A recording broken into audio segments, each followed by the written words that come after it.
and dedication. It's disheartening to note that several of them have been subjected to online abuse due to their decision to participate on this panel. And NASA's security team is actively addressing this issue. We at NASA are acutely aware of the considerable public interest in UAP. However, it's critical to understand that any form of harassment towards our panelists only serves to detract from the scientific process, which requires an environment of respect and openness. Now, every member of our team is a recognized authority in their respective field, and they have our unequivocal support. NASA stands in solidarity with them, advocating for a respectful discourse that befits their expertise and the significance of their work. Thanks. Now, in recent years, the subject of unidentified aerial phenomena, nowadays termed unidentified anomalous phenomena, or UAPs, has captured the attention of the public, the scientific community, and the government alike. And it's now our collective responsibility to investigate these occurrences with the rigorous scientific scrutiny that they deserve. NASA Administrator Senator Bill Nelson believes that understanding UAPs is vital for several reasons, which is why he directed this study. First and foremost, it provides an opportunity for us to expand our understanding of the world around us. As an organization dedicated to exploring the unknown, this work is in our DNA. Secondly, this study aims to enhance situational awareness. The presence of UAPs raises concerns about the safety of our skies, and it's this nation's obligation to determine whether these phenomena pose any potential risks to airspace safety. By understanding the nature of UAPs, we can ensure that our skies remain a safe space for all. In order to achieve these goals, it is crucial that we employ a scientific lens for our UAP work. It's precisely this rigorous, evidence-based approach that allows one to separate fact from fiction. This team is comprised of experts from various disciplines, which allows them to approach this work from multiple perspectives. And we have greatly benefited from that collective expertise. Now, why do we value a scientific approach? It's because science is built on evidence. It thrives on scrutiny. It demands reproducibility, and above all, objectivity. When we approach UAPs from a scientific perspective, we do not come in with an agenda. We come in needing a roadmap. Indeed, the primary objective of this incredible team of experts is not to go back and look at grainy footage of UAPs, but rather to give us a roadmap to guide us for future analysis. And this is the very scientific method that NASA holds true to its heart. Scientific research is intended to be publicly available and transparent, and NASA prides itself on making its data and images available to the public to learn and explore on their own. By holding public meetings like this one, we aim for open and honest dialogue with the public. We recognize that public interest in UAPs is high and that the demand for answers is strong.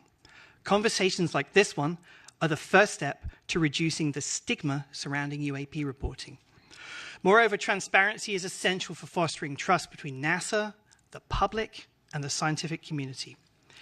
In order to do things right, we must work together, pooling our resources, our knowledge, and our expertise.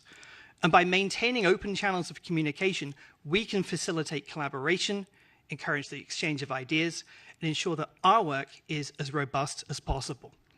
Not only that, but our commitment to openness is in itself a reflection of NASA's commitment to scientific integrity.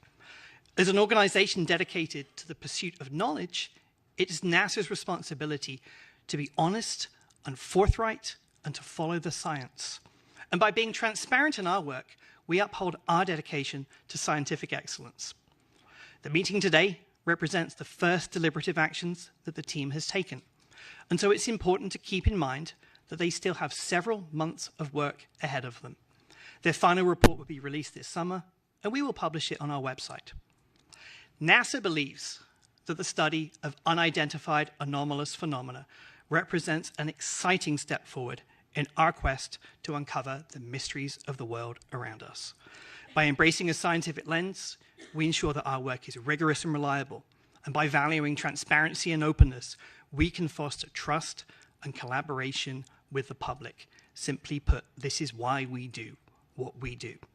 Now, before I introduce Nikki, there are a few administrative matters to attend to. Firstly, the Unidentified Anomalous Phenomena Independent Study Team has been established in accordance with the Federal Advisory Committee Act, known as FACA. Its parent committee is the Earth Science Advisory Committees. As such, this group does not report to the government. It reports to the Earth Science Advisory Committee, who will debate the recommendations and formally transmit this team's report to the government. Next, our deliberative committee meetings, such as this one, are open to the public. And also, after this panel was convened, the National Defense Authorization Act, known as the NDAA, changed the A in UAP to be anomalous. Accordingly, this panel's remit was expanded to encompass not just aerial UAP. However, the majority of UAP sightings to date have been in the aerial domain. So it's fair to say that this panel's focus is on the aerial aspect of anomalous. Now, in compliance with the FACA federal statute, formal minutes have been taken throughout the meeting today, and these meetings and these minutes are for the public record, and hence all presentations and discussions and comments by the committee members should be considered to be on the record. Each member of this UAP study team has been appointed because of their specific subject matter expertise as individuals, and hence each member is subject to federal ethics laws. This category of appointment is called Special Government Employees, or SGEs, for our non-government members, and our 2 federal employees serve as regular government employees, known as RGEs. Now to the panel. All members on this committee should remember to recuse themselves if a topic comes up in which you have a potential conflict of interest between your financial interests, including those of your employer, and matters that we're discussing. And then finally, panel, if you have any ethics questions, please see me separately, and if needed, I'll put you in contact with a NASA ethics attorney. Thanks for bearing with me. I'd now like to turn to the amazing Dr. Nikki Fox, Associate Administrator for NASA's Science Mission Directorate. Over to you, Nikki.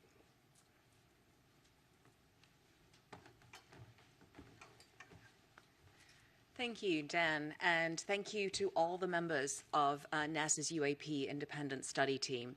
Your selfless dedication to the pursuit of knowledge is just so commendable.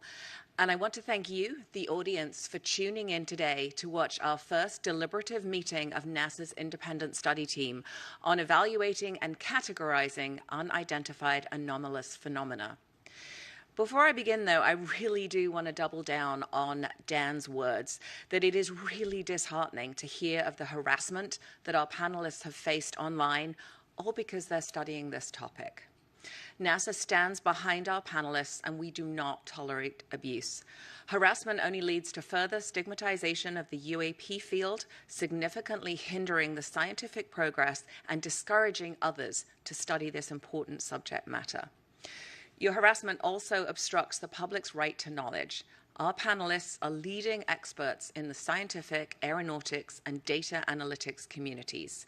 We are very lucky to have them on board to share their invaluable insights to inform NASA on what possible data could be collected in the future and how it can be collected to help us better understand the nature of UAP. The UAP Independent Study was commissioned to create a roadmap on how to use the tools of science to evaluate and categorize the nature of UAPs going forward. This roadmap, of course, will help the federal government obtain usable data to explain the nature of future UAPs. Transparency, openness, and scientific integrity are pinnacle to NASA's mission. They're at the forefront of this public meeting and have been throughout the team's 7 months on this study. As Dan noted, this is a working meeting, and so the public will have the incredible opportunity to witness the process of science in action. At NASA, we lead the world in exploration and are committed to rigorous scientific inquiry. The nature of science is to better understand the unknown, and to do that, our scientists need data. Right now, there is very limited number of high-quality observations and data curation of UAP. The existing data available from eyewitness reports are often muddled and cannot provide conclusive evidence that supports UAP recognition and analysis. Additionally, an object's background can complicate the data further and render it unusable due to conventional objects that can mimic or overshadow the phenomena completely, such as commercial aircraft, military equipment, the weather, and ionospheric phenomena like auroras. This lack of high-quality data make it impossible to draw scientific conclusions on the nature of UAP. Now, this team has used unclassified data from civilian government entities, commercial data, and data from other sources to inform their recommendations. And as Dan noted, they will be published in a public report that comes out this summer. I want to emphasize that there is really great benefit to studying unclassified data rather than classified data for this study. First, unidentified anomalous phenomena sightings themselves are not classified. It's often the sensor platform that is classified. And you can kind of think of it, if a fighter jet took a picture of the Statue of Liberty, then that image would be classified, not because of the subject in the picture, but because of the sensors on the plane.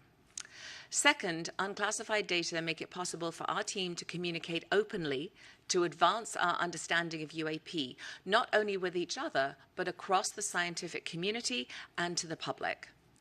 This ensures a clear and transparent pipeline of information that can be built upon through generations to expand our understanding. This study relies on open data. Everything we use at NASA is open, and anyone can look at these records. So I invite you to visit our open data portal at data.nasa.gov to comb through our tens of thousands of data sets that are free and fully accessible to the public. Additionally, please check out data.gov/open/data for a great overview of where you can find the archives for our science and mission data sites. I am very, very much looking forward to hearing the deliberations put forth today from our distinguished panel of experts. Thank you so much for being here. Thank you, Dr. Fox. Before you go, I just want to open up to questions. Let me start with a question on the NASA data. I think one of the important things that we'll be looking at with other data sets and events is the data is not very well calibrated. Can you say just a little bit about how NASA goes through calibrating some of its Earth science data? Oh, yes. I mean, we very, very rigorous Earth science. I mean, all of our data sets, not just Earth science, go through extremely rigorous calibration. We don't release anything until it's really perfect. I mean, we have quick look data that is marked as quick look data. So, you know, you can use it to get preliminary findings, but wait for the really nicely cleaned up data. So a lot of rigorous protocol in putting out our data to make sure it is perfect. Do we have any other questions from the panel? All right. Thank you so much. Okay. Over to you.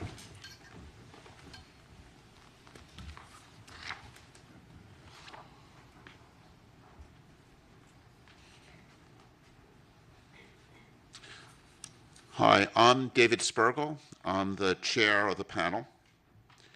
And when I look at our chart, we have a lengthy chart, but the high-level summary of it is how can NASA contribute to understanding the nature of UAPs? And our role here is not to resolve the nature of these events, but rather to give NASA guidance, to provide a roadmap of how it can contribute in this area. After my opening remarks, we'll hear from Sean Kirkpatrick from the AARO, and it's the AARO that's charged with leading the whole-of-government UAP effort.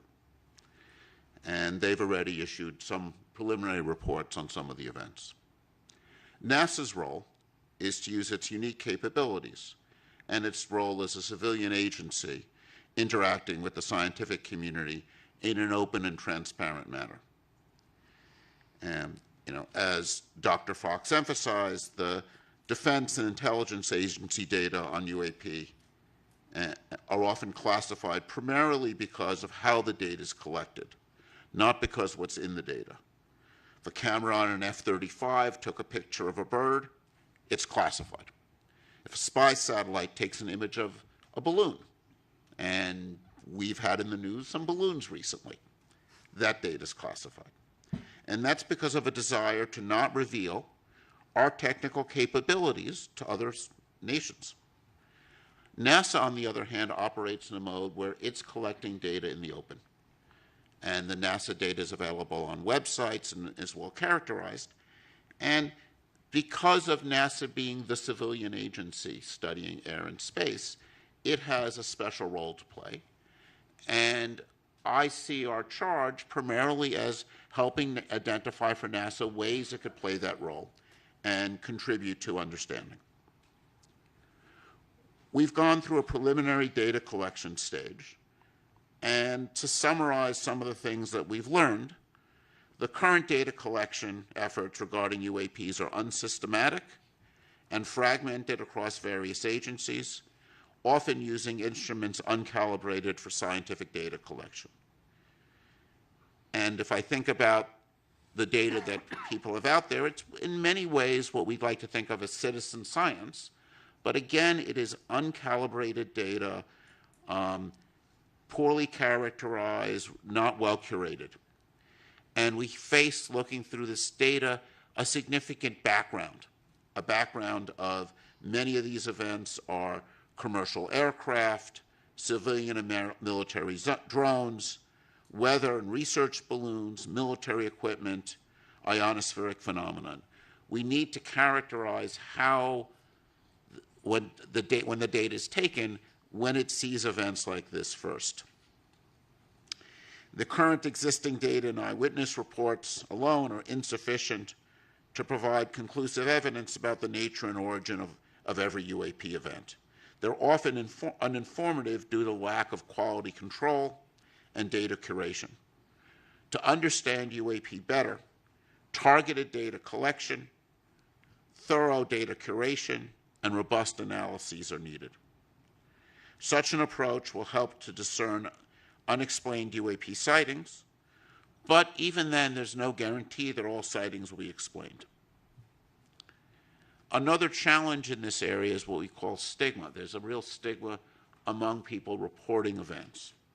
And despite NASA's extensive efforts to reduce this stigma, the origin of the UAPs remain unclear, and we feel many events remain unreported. Commercial pilots, for example, are very reluctant to report anomalies, and one of our goals in having NASA play a role is to remove stigma and get high-quality data. In fact, if I were to summarize in one line what I feel we've learned, it's we need high-quality data. And this is not as a research scientist whose work has been primarily focused in cosmology, I would say the lesson of my career has been you want to address important questions, you need high-quality data with well-calibrated instruments. So let me now introduce the agenda. We're going to hear from a number of experts who will be presenting up to lunch. We'll then break at 12 for lunch, from 12 to 12:30. At 12:30, we'll resume, and we'll have presentations by members of the panel on some preliminary ideas for discussion. And that will be a period of time for some open discussion by the panel. We will then have a Q&A session based on questions that have been sent in advance to the website, and we've curated those questions and grouped them together, and we'll be going through a lot of those questions, and then we'll summarize. And then over the subsequent couple months, we'll work on putting together the report, and as Dan said, we're aiming to make a public report available, we hope, by the end of July. So now let me turn this over to Sean Kilpatrick. Hang on. We'll do a couple Q&As. Oh, we'll have some Q&As from me? Yep. Okay. From the panel. Any questions on the panel? Thoughts? Yes. We'll get the mic.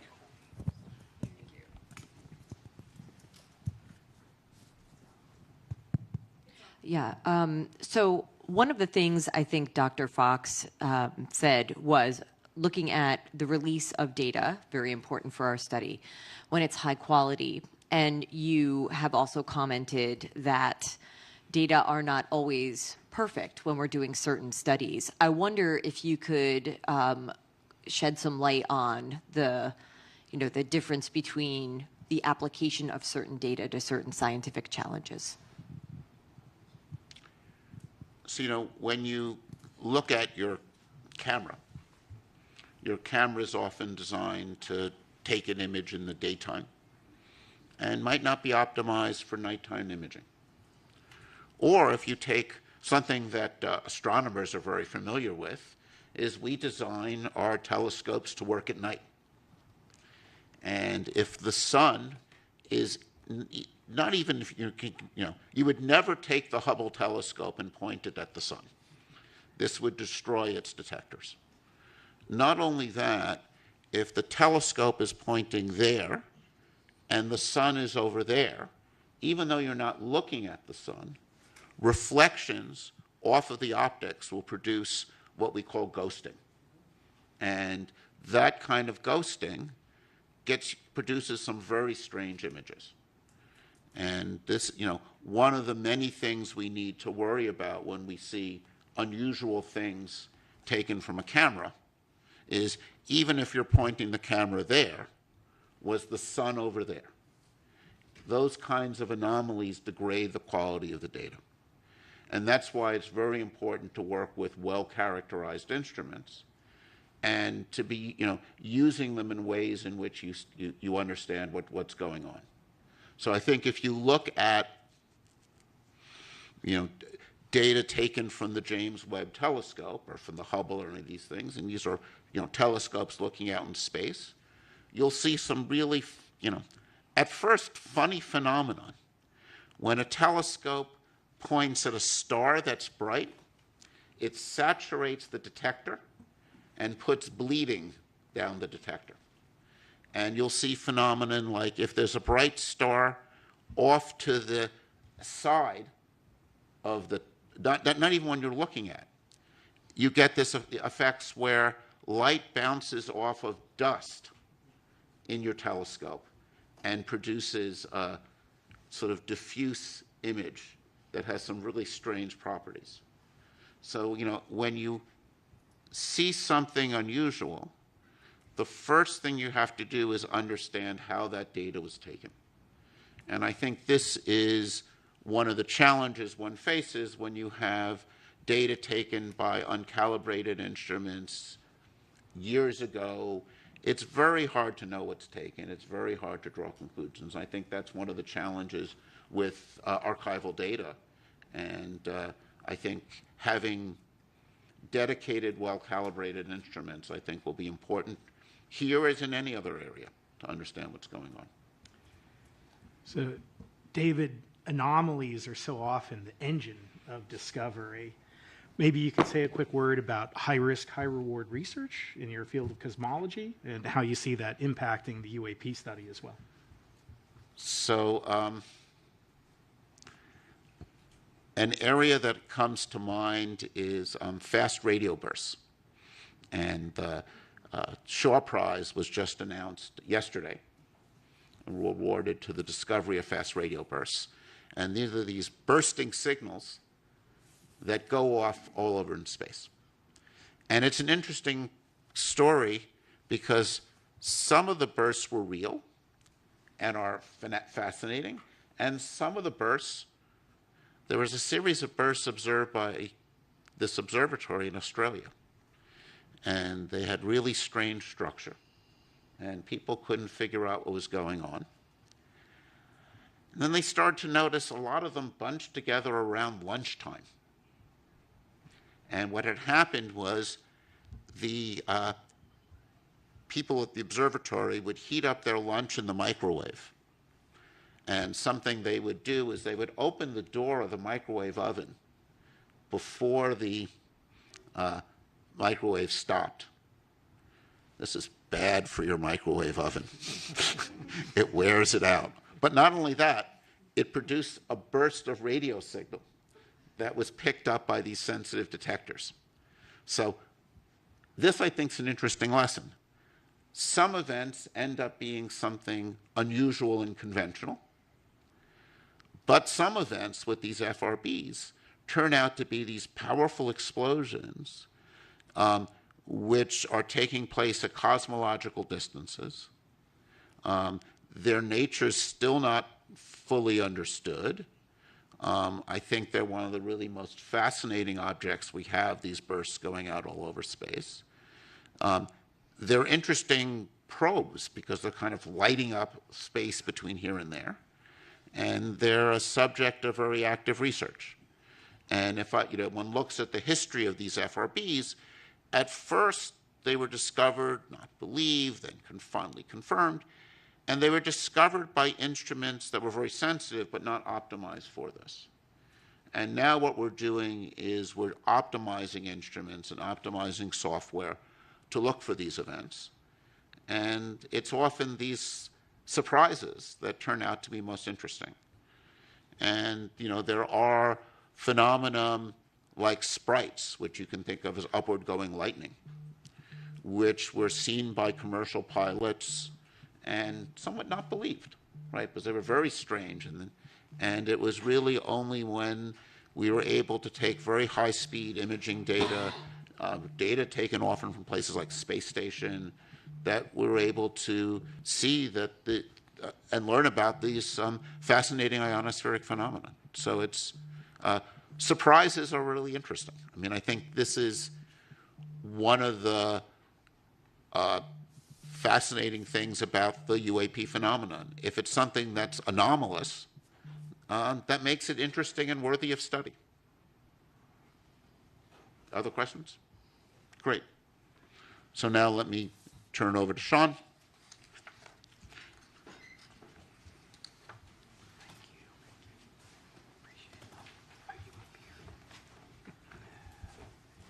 Thank you, David. Dan, it's a pleasure to be back. Good morning, everyone. I want to start by thanking NASA for convening today's UAP Independent Study public meeting and inviting me to continue to participate. NASA has been an invaluable partner to our team at AARO as we work to better understand and respond to unidentified anomalous phenomena. We applaud NASA for commissioning its independent study team and for exploring what data and tools could be leveraged to shed greater light on UAP. Though NASA and AARO are taking on very different aspects of the UAP problem set, our efforts are very much complementary. We both are committed to the scientific method, to a data-driven approach, and the highest standards of scientific research integrity. While NASA is evaluating unclassified data sources for its study, AARO's data set includes classified material with a focus on national security areas. However, all of this data collectively is critical to understanding the nature and origin of UAP. NASA brings unique capabilities, world-class scientists, and a wealth of academic and research linkages.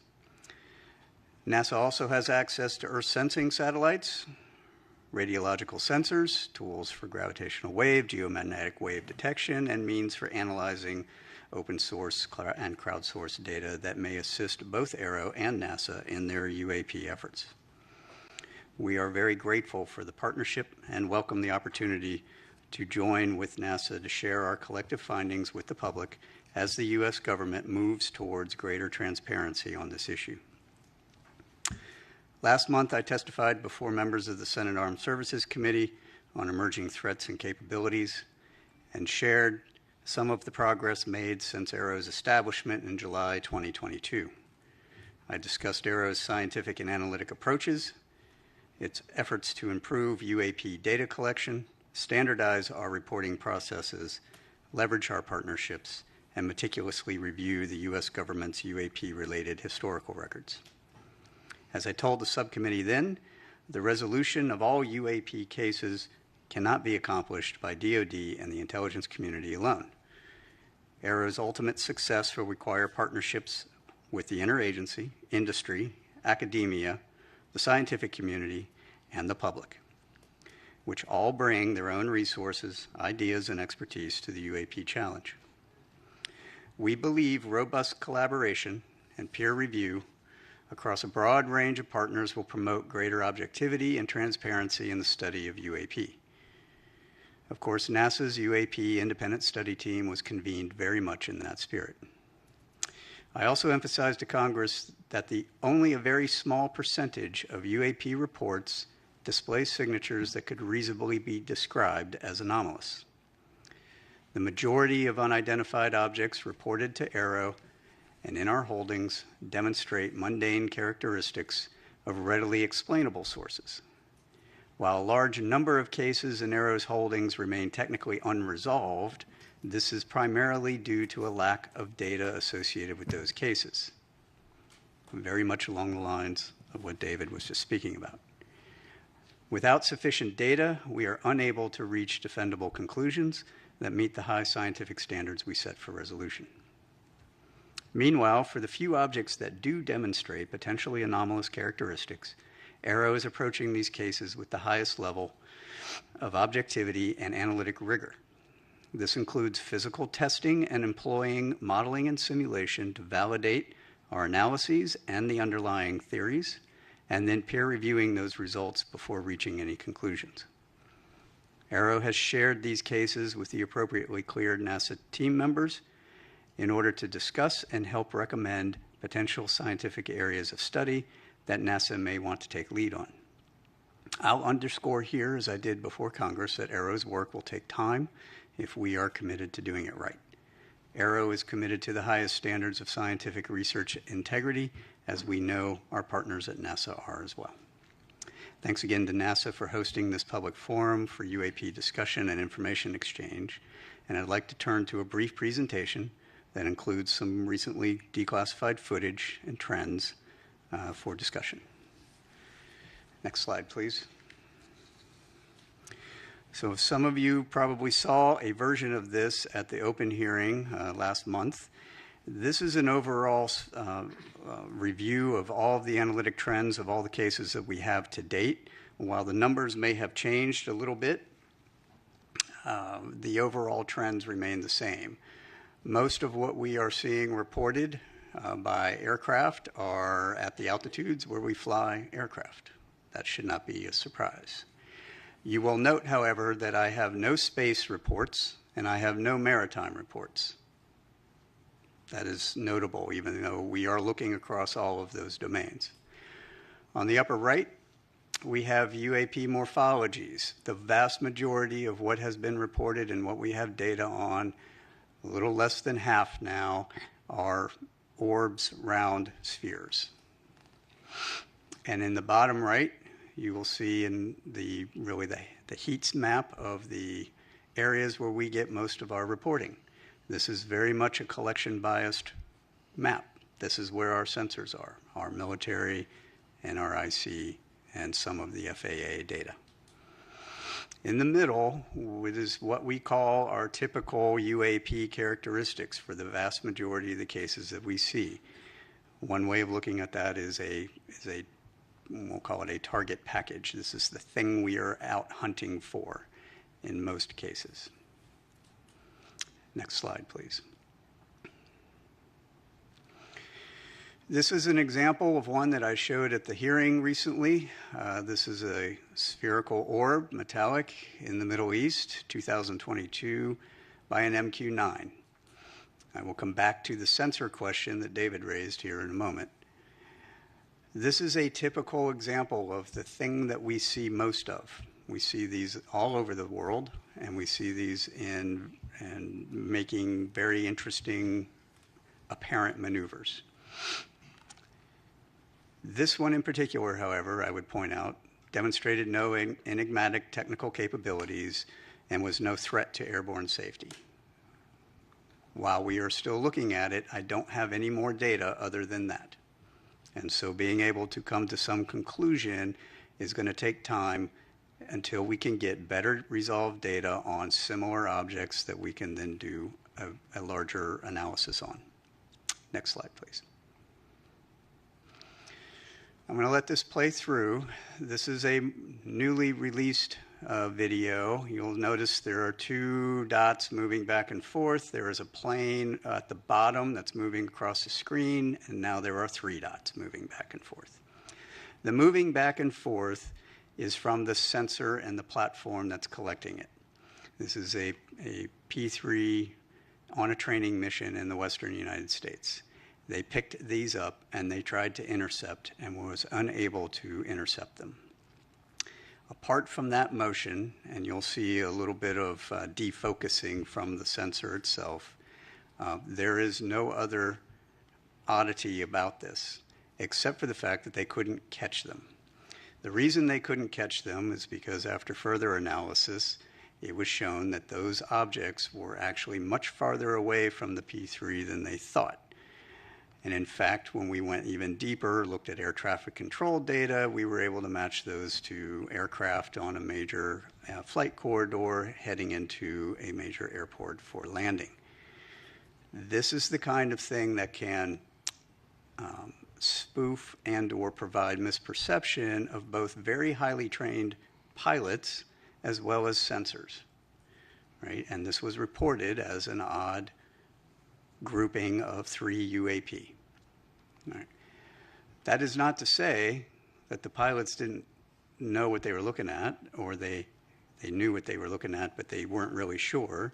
But it also is meant to say that when they're not sure, they're reporting it now. And that's what they're supposed to be doing. And then we have to go look at it. Next slide, please. That brings us to really what is AARO doing in the science and technical realm. So this is one of those areas that I'm going to expound a little bit more on than we did in the last hearings. AARO has a robust scientific plan that we are required to then provide to Congress here pretty soon. One of the first things that we're doing is looking across all the existing sensor data against that typical UAP target that I gave you up at the very first slide. That goes beyond DoD and IC sensors. That's commercial, that's civil, that's and with partnership with NASA sensors and NOAA sensors. Understanding if any of these Earth sensing satellites, any of these airborne platforms, any of these ground radars, whether it's FAA or other, can actually see these things, given what we've got so far, is going to be an important first step to understanding which sensors are going to be relevant. From there, we are augmenting with dedicated sensors that we've purpose-built, designed to detect, track, and characterize those particular objects.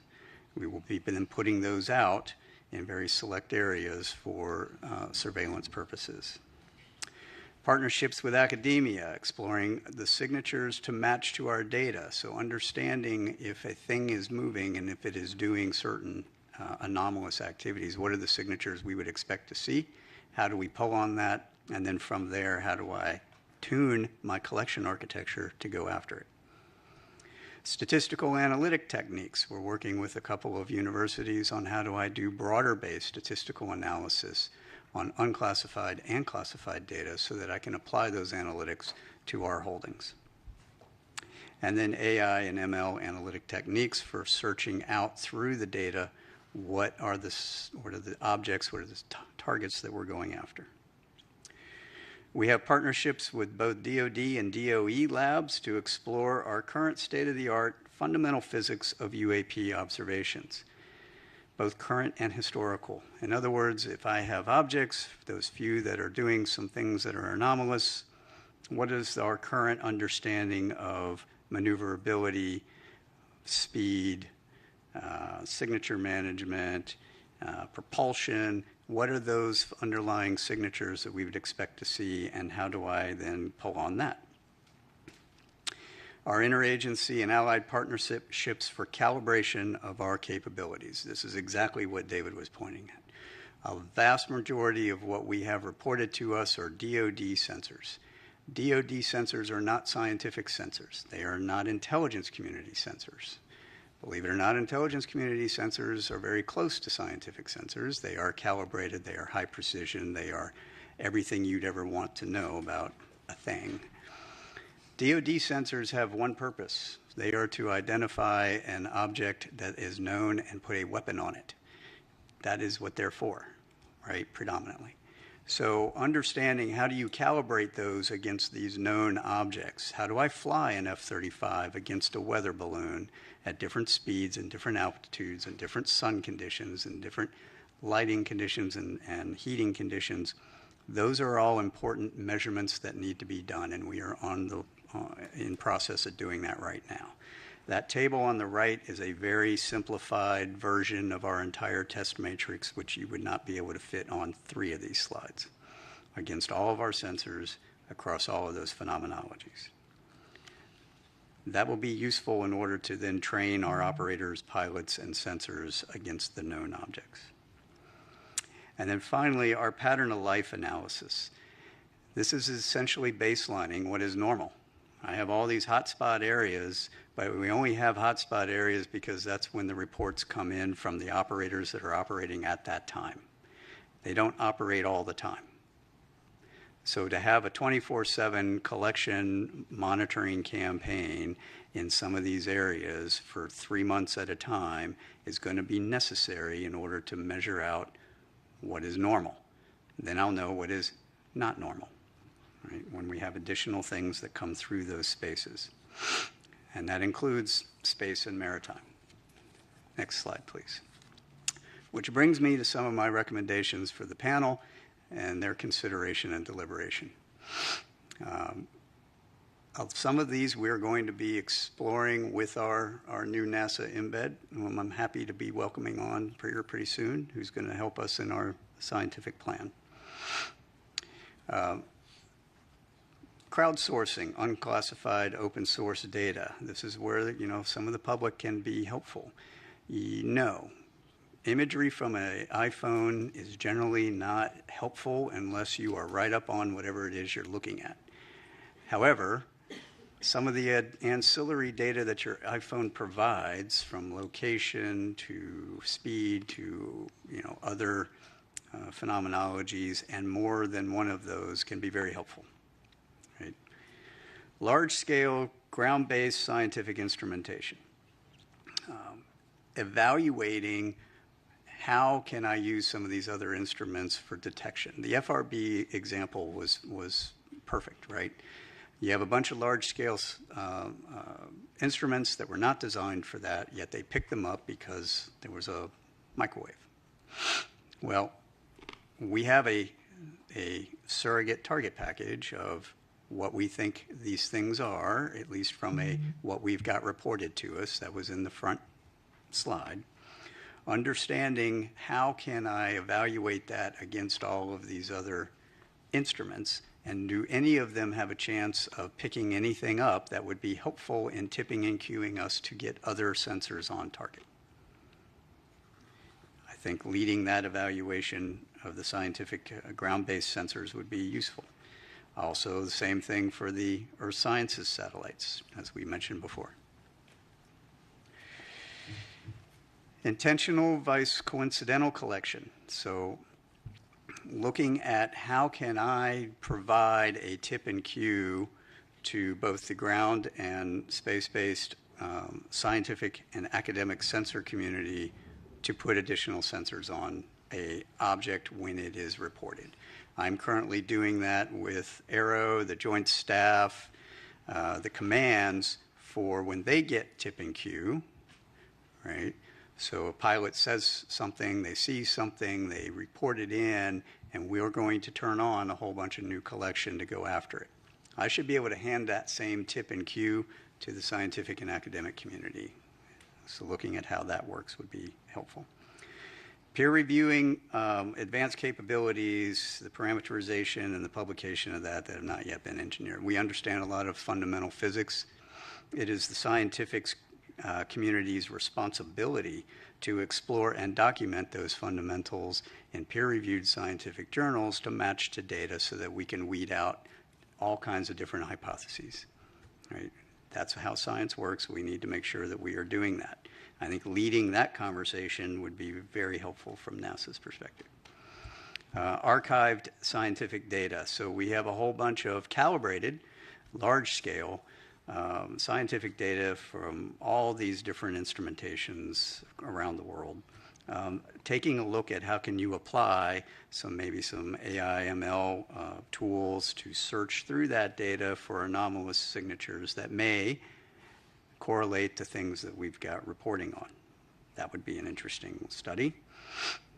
Distributions of sightings. I think this is a low-hanging fruit one, right? So if we take a look at all of the distributions of sightings that are outside of my national security areas that I've got classified reporting for, and they generate the similar distribution map as we've got, and we put those two pieces together, now I have a holistic picture. And then, of course, our foreign partnerships, building a robust scientific community of interest to review data, capabilities, conduct analysis, expanding upon our military and intelligence collaborations across the world into the scientific and academic world. And with that, those were my thoughts.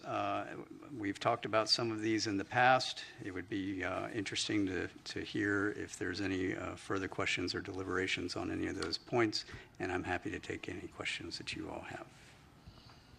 Great. Thank you, Dr. Kirkpatrick. And I also want to take this opportunity to thank you and the AARO for your openness in providing this committee with insight and information about what you've learned so far, how we could work together. I think this is very much an area where it's going to be essential that NASA be a partner and be a good partner for AARO. And I think you're really want to thank you for your role with this committee in helping to start to build that partnership. It's been my pleasure. And let's, Reggie. Hey, Sean, thanks for the briefing. Question. We talked a lot about data already. Let's talk about sensors for a second. So you mentioned that you work with labs, academia. Do you see a need to go beyond what you mentioned earlier?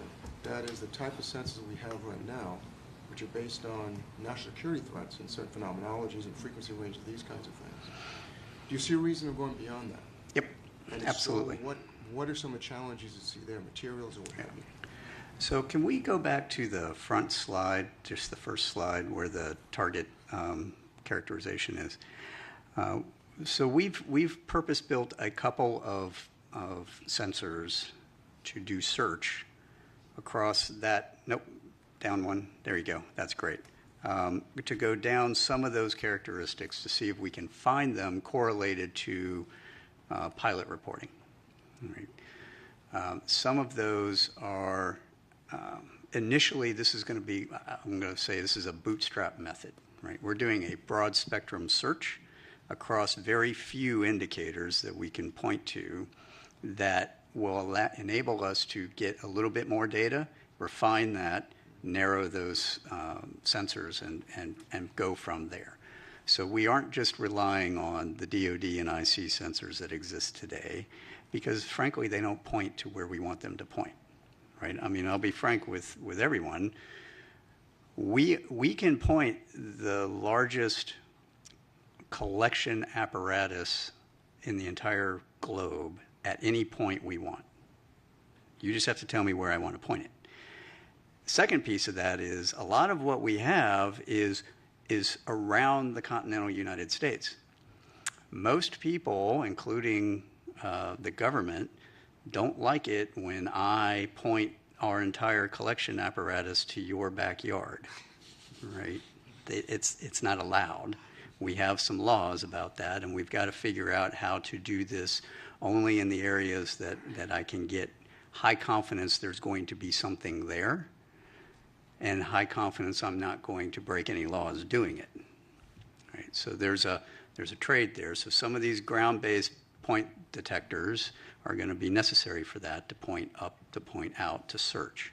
Coupled with, we're evaluating a number of sensor opportunities across different organizations, academia, industry, whatnot, that already exist or are being built for similar purposes, or maybe other purposes that I might be able to recalibrate for this and see if those will have a chance of seeing that target, right? So that's where the modeling and sim comes in. Can I take that target, put it into your sensor, and have a chance of seeing it? If I can, then I might want to use that. Right. Oh, wait. Who's next? Are you? Nadia. Go. Thanks, Sean. I have the questions you probably don't want, which are about numbers, unless I missed them during your presentation. You had said that only a very small percentage of your cases display signatures that could be anomalous, and then followed that up with the few objects that do demonstrate potentially anomalous characteristics. What numbers are we talking about? How big is your database? How many years was it collected over, and were those observations made? And then by few, what do you mean? Right. No, that's a great question. So this chart, as I mentioned, we've updated with our current data holdings. At the time of my open hearing, we were at 650 cases-ish. We are now over 800. We are putting together our annual report, which will be due August 1 to the Hill. And in it, and there will be an unclassified version, as there always has been, we will have those updated numbers at that time. We roughly get, I mean, you can do the math, you know, it depends anywhere from 50 to 100-ish new reports a month. Now, the reason we had such a big jump recently is because I got FAA's data integrated in finally, and so we ended up with like 100 and some odd new cases. So there's reason why it's going to fluctuate. The numbers that I would say, so we're gonna try to do a little more fidelity on some of the analytics when we report out. But the numbers I would say that we see are possibly really anomalous are less than single-digit percentages of that total database. So maybe 2 to 5-ish%. Wait. Who's next? Is this on? Hi. All right. I'll stand up because I'm on the other end of the room. Thanks, Sean, for your presentation and for some of the video footage that we saw. While we're all good scientists on this panel, I think that I look at it with an untrained eye of looking at that video. And so I see 3 spots moving, and everything else in the background looks like it's stable. Can you talk a little bit more about either the sensor platform or what we're seeing that's stable in the background? Because they've been identified as airplanes, and there's clear description of from other data sources that came in to help clarify that. But when I look at this, what are all of the white spots in the background that we're seeing that are stable? So those are that's a star background. Pretty sure that's a star background. Now, so you're looking at those planes were roughly 30 to 40-ish miles away, if I remember correctly. And when you see that smaller plane that comes in at the bottom, that one was much, much closer. It was like maybe 6 to 10 miles away, right? And so the jitter in the sensor is what you're looking at. Right, okay, so the 3 spots, because they look like they're moving at about the same... Right, they are. Right, and if they were flying together, but they're not, is what I'm hearing. This is the sensor moving. They're in a flight line. Right. So they're equally spaced in a flight line, and the sensor is jittering. Thank you. Yes. Appreciate that. Yes. Wait. Walter's been waiting. Patiently waiting. Okay, if you go to your first slide, if you don't mind, not the title slide, but the one trends you had, slide, the trends, please. yeah. It's the previous slide. There you go. Thank you. So I want to make sure I understand the slide. It says typically reported characteristics, and there are a bunch of things here, like, for example, size, altitude, speed. If it's being observed from a single sensor, use the example of like the airplanes that were coming in, and if you don't know how far away they are, how do you assess the size? Correct. How do you assess the speed? This is what people would report, but it isn't necessarily, what for is example, real. the size of the object or the speed or any of the rest of it. Do I understand that correctly? Partially. Okay. So this is not all single sensor observations. Some of these are very much multi-sensor observations. Okay.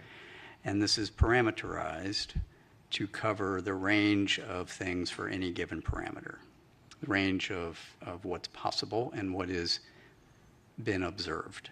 Okay, and then on the next slide, the one where you've got the, Orb. whatever it is, the meatball moving across the screen. Right, that one. So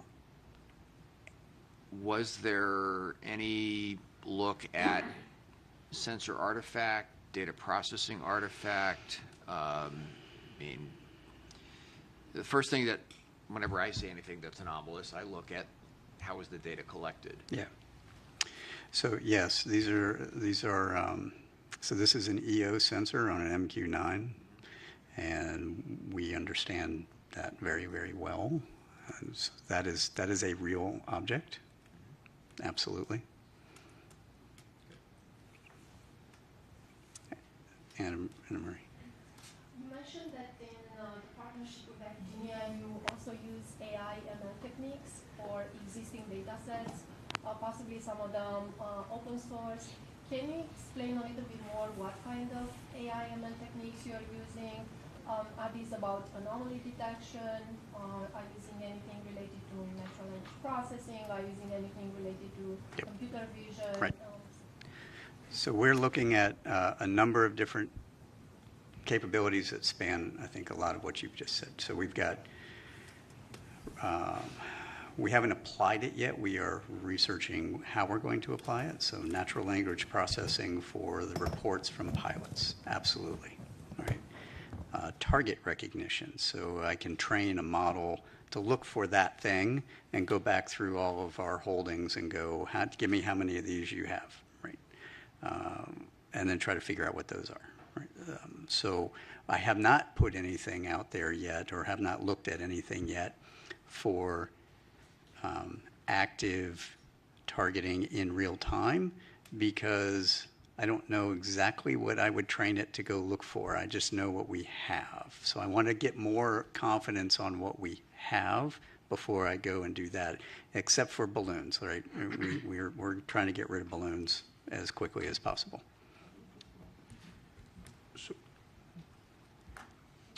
So, Sean, I just wanted to begin by thanking you for your service to this nation, this committee. You don't exactly have the easiest job in Washington. So no, I do not. Appreciate it. I'm glad you recognize that. Yes, we certainly do.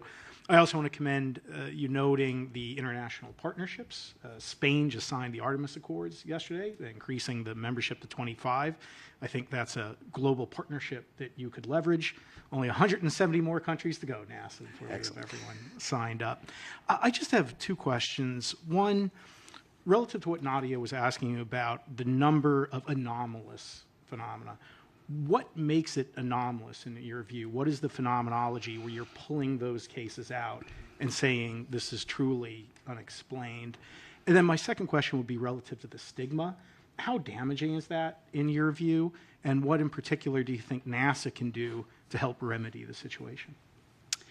Those are great questions. I'm going to take the second one first because I know we're getting short on time. The stigma has improved significantly over the years since the Navy first took this on some years ago. It is not gone, and in fact, I would argue the stigma exists inside the leadership of all of our buildings, right, wherever that is. My team and I have also been subject to lots of harassment, especially coming out of my last hearing, because people don't understand the scientific method and why we have to do the things we have to do, right? And because we can't just come out and say, you know, the greatest thing that could happen to me is I could come out and say, hey, I know where all these things are. Here you go, right? But I don't, right? And it's going to take us time to research all that. People want answers now. And so they're actually feeding the stigma by exhibiting that kind of behavior to all of us, right? That is a bad thing. Where can NASA help? I made that recommendation on NASA should lead the scientific discourse. We need to elevate this conversation. Right? We need to have this conversation in an open environment like this where we aren't going to get harassed.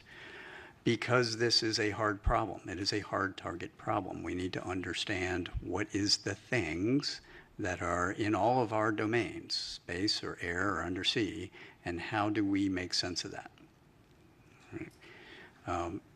Your first question on what makes it anomalous to me, we actually developed some definitions on all of these things. We gave it both to the White House and to Congress. I think we've got some of that into law now, but essentially anomalous is anything that is not readily understandable by the operator or the sensor.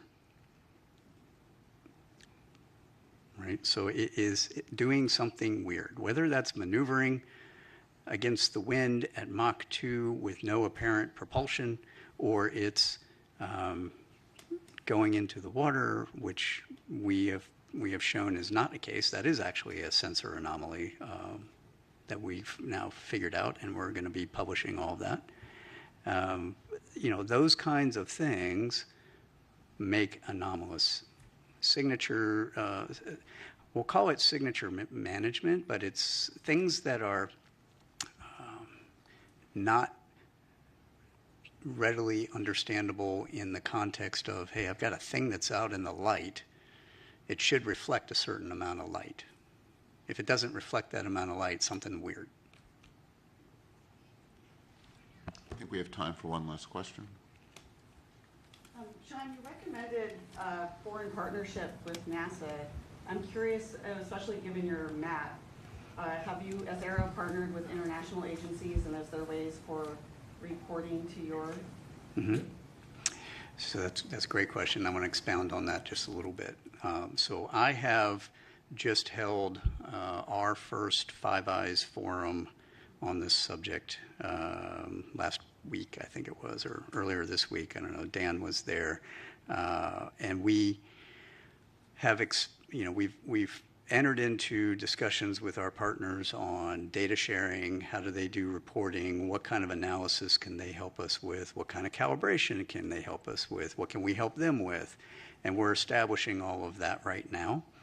And they're going to end up, sending their information and data to us to feed into the process that we've laid out for how we're going to do all of this. Beyond that, I have not had either the time or the bandwidth to do, and that's why I would look to NASA to expand the scientific and academic relationships that they have across all of our allies and partners on how can we bring them into the fold.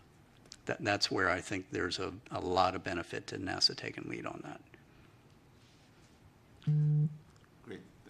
Thank you. But one just clarifications for people who don't know, what are the Five Eyes? Oh, I'm sorry. For those of you that aren't familiar with the Five Eyes, those are that's the UK, Canada, Australia, New Zealand, and the United States. So those are the 5 partners.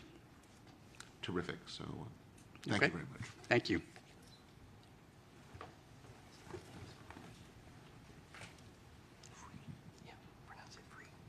So our next presentation is from Mike Free from the FAA, talking about the FAA's role and what's learned.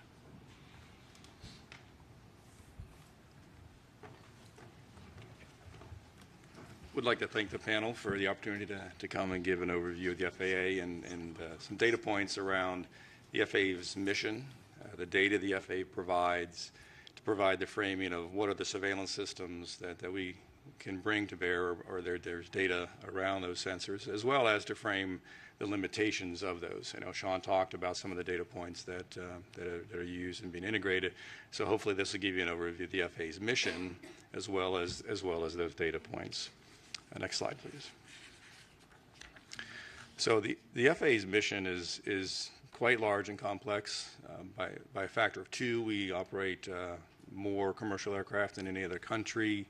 I think we're second only to Australia in total airspace, but largely because Australia has a very large oceanic volume that they're responsible for managing. So it is a very complex, very large national airspace system.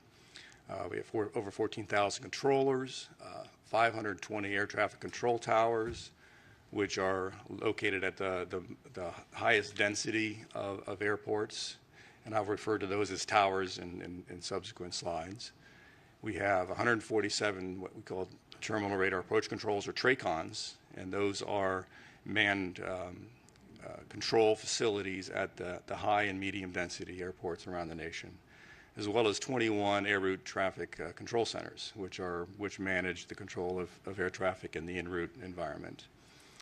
There's over 19,000 airports, over 5,000 of those are associated public airports, with the remaining 14,000 plus private airports. Next slide, please. So the FAA's mission is primarily around safe and efficient control of manned aircraft. That has been our historical mission, and it remains our primary mission. Certainly as we talk about new entrants with UASs and advanced air mobility and some of those things, there will be an evolution of the FAA's mission to include safe operation of the NAS with those new entrants. But the architecture and design of the NAS is geared around safe and efficient control of aircraft and manned aircraft. Certainly the commercial aspect, the commercial flights are a primary focus of the agency. We certainly support general aviation and flights as well. But again, our mission is around manned aircraft and safe and efficient operation of those. By the numbers, over 16 million flights yearly, 5,400 flights at peak at the peak time of any given day, 45,000 daily flights, 25 million GA flight hours per year. A very large, very complex operation that we're responsible for managing. We certainly provide a significant contribution for that service to the nation in the form of product toward a GDP. Next slide. So as we get into the discussion of surveillance services, I want to provide a little bit of framework around the categorization of our surveillance services, and we primarily break those into two bodies. The cooperative surveillance, which is defined by a sensor that's avionics or equipment on board the aircraft that works in conjunction with ground-based sensors.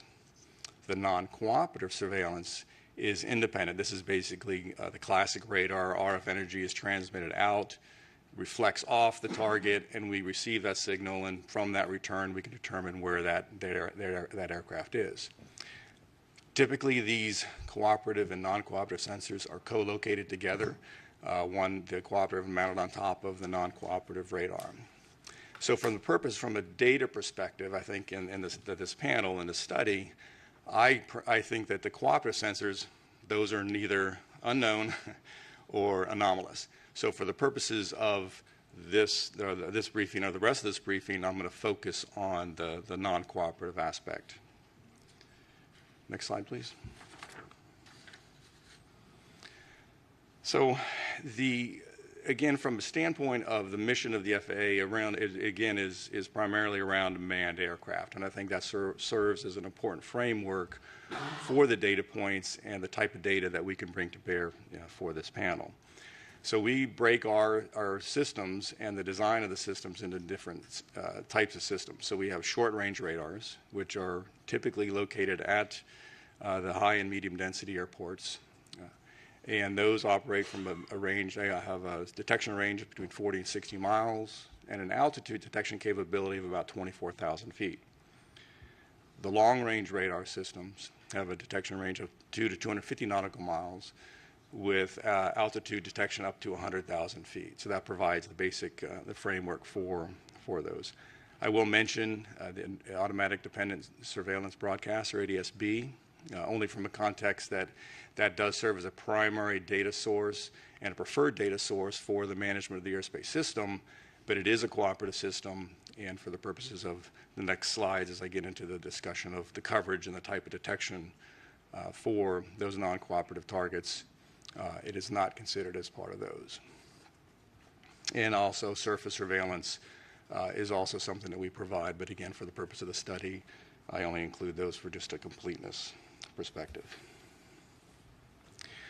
The one final point, as I talk about manned aircraft and primary mission for the drones and balloons and things of that nature, their basic premise is to operate in a not to interfere basis, that they are not to interfere with manned operations. And that's a fundamental aspect as we talk to the data and what we can and can't detect with respect to those non-manned systems. Next slide, please. Realizing this is an eye chart, I wanted to provide just a graphical or pictorial depiction of where our sensors are located. The green, blue, and pink balloons, if you will, represent our short-range radars. Those are located at airports. Those are where those are sited. The two reddish balloons, they have letters in them, a 4 and a C. Those represent our long-range radars, the ARSR-4s and CARSR systems that are used in the context of both from an air traffic control perspective as well as for a national defense and homeland security mission. And the perimeter, the ARSR-4s are located around the perimeter of the country, equally spaced, and the CARSR systems are located on the interior of the U.S. I will point out that this only depicts the CONUS. There are systems, ATC, both short-range and long-range systems, Hawaii, Alaska, and Caribbean. Those are not depicted here. I didn't think they were necessary for the purpose of understanding the surveillance. And I will also point out that both for this slide and the subsequent coverage slide, I do not talk to any classified DoD or DHA systems that are in operation. Okay, next slide, please.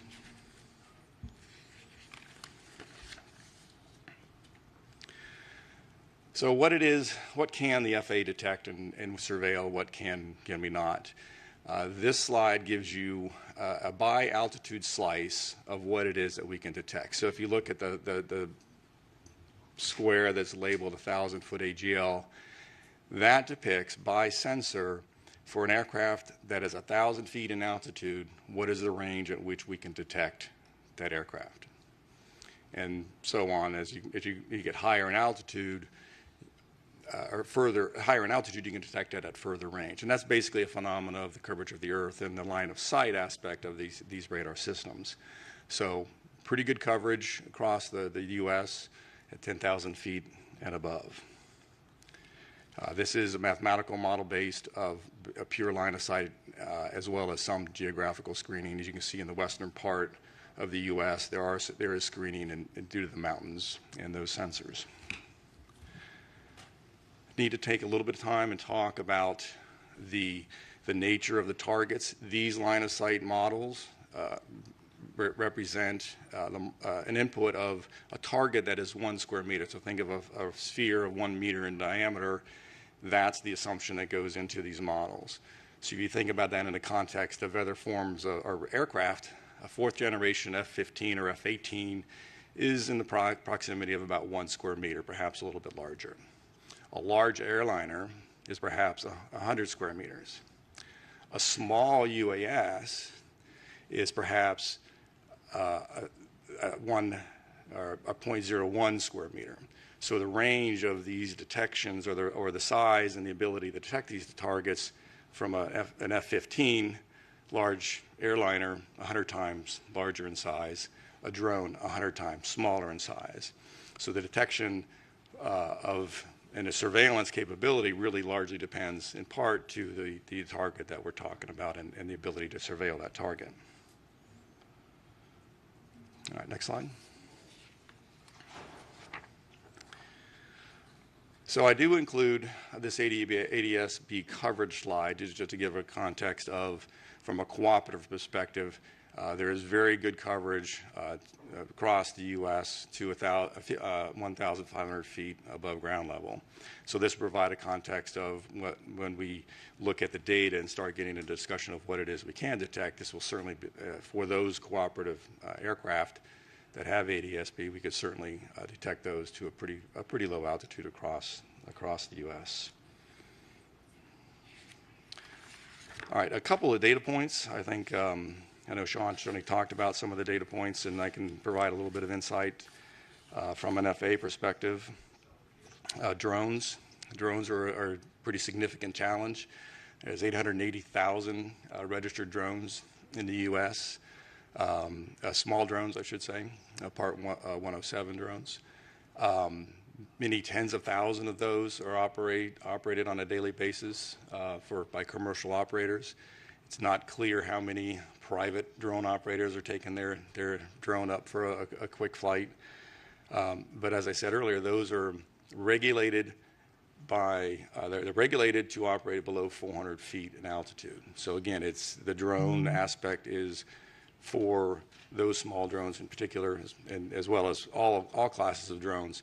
There are regulatory restrictions to where they can and cannot fly, basically avoiding and not interfering with manned aircraft operations.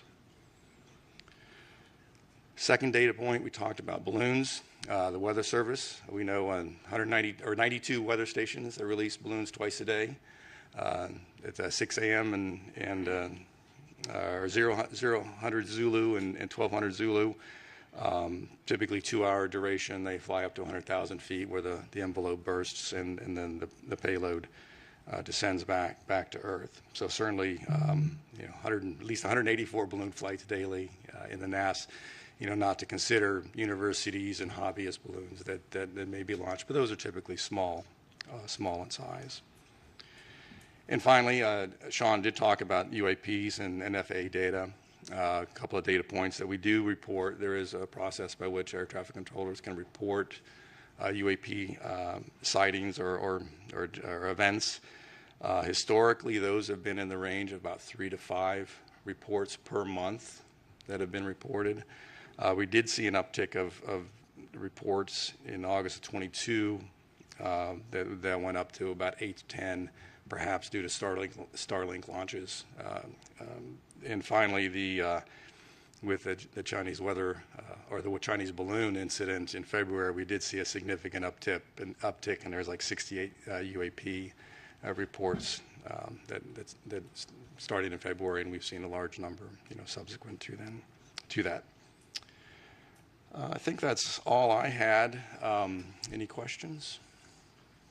Do you want to take the question? It's easy. Actually, you can choose the questioners. It's easier from your angle than from mine. All right, Walter.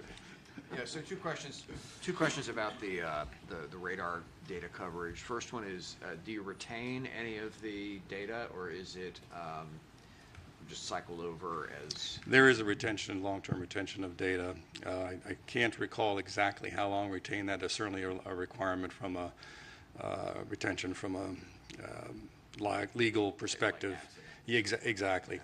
But I do know there is some periodicity measured in a term of months. Is it retained in terms of like the raw radar, or is some processed form of data that's retained? I believe it's a processed form of data that is what was displayed on the, whether it's an en route ERAM system or the STAR system. And then the other question is, for the radars, are they operated in any sort of a tasked mode, or are they constant search mode? The current systems in our inventory, they're fixed face, and they just rotate at either 12 RPM or 5 RPM, depending on whether it's an en route or a terminal surveillance requirement.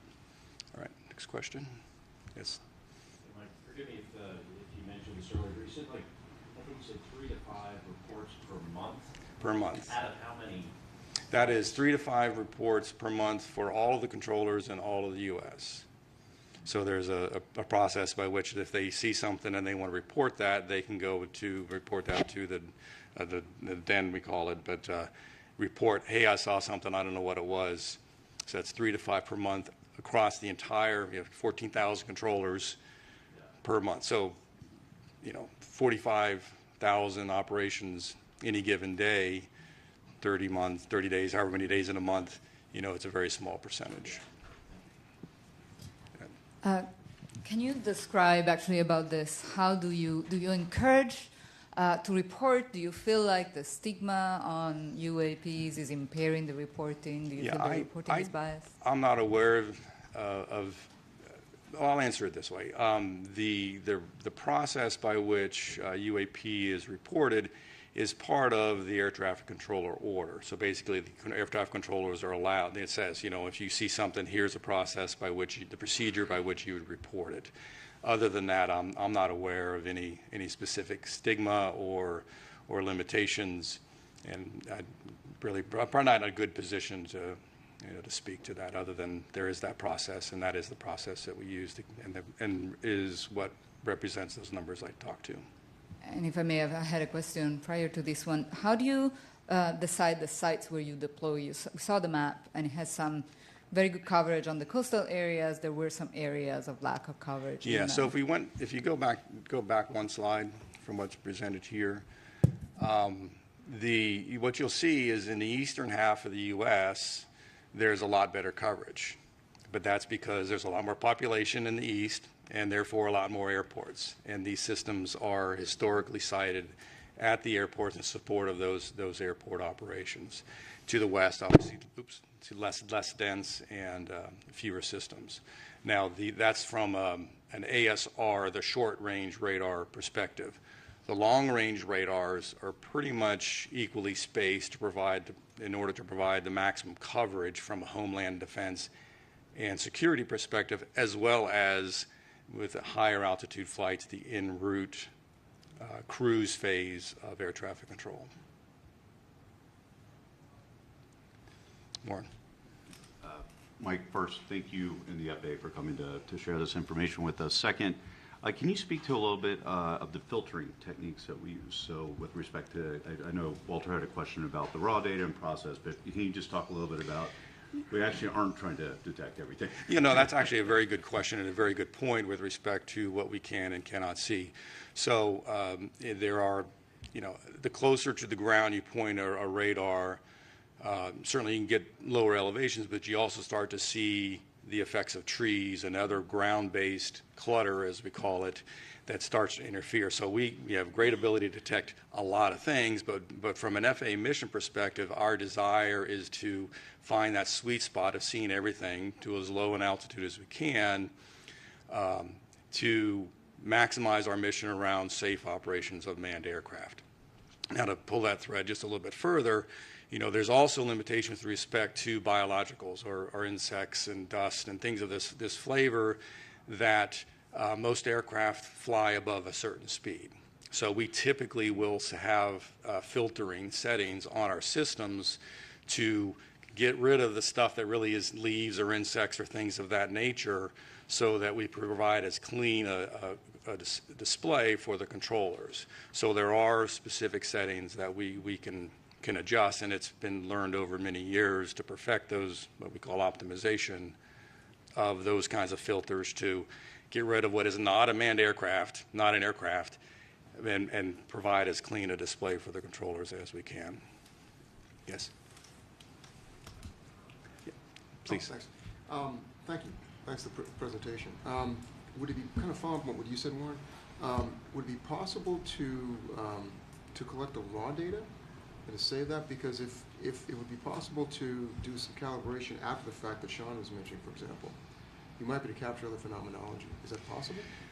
Well, when you say raw data, I think we'd have to talk a little bit about what is meant. From a technical perspective, pure, what we would call INQ data is huge, gigabyte, very, very, very large volumes of data.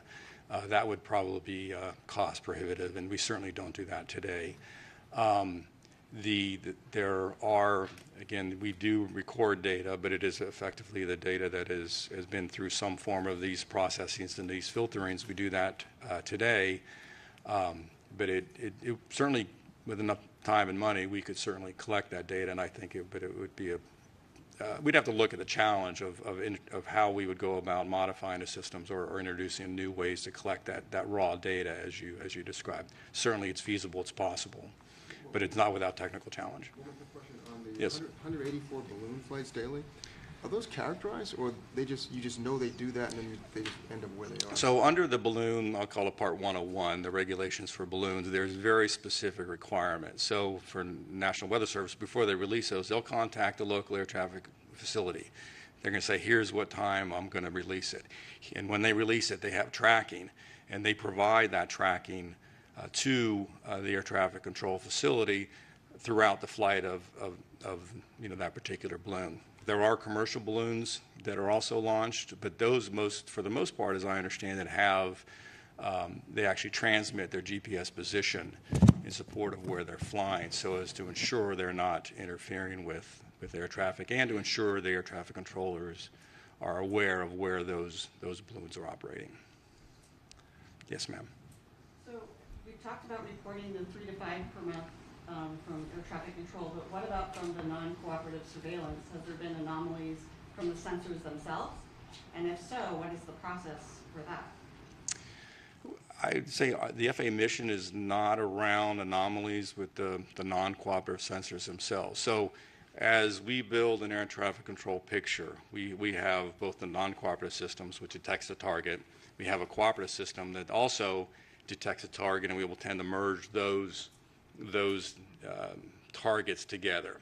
And so on a controller's display, they'll know, is this a non-cooperative only or a merged or combined target, so that they know, basically an increased level of confidence that on what it is they're seeing is in fact a real aircraft. So we don't make any real distinction between a non-cooperative and a cooperative, other than how they get combined and put on a controller's display. So I don't know if that answered your...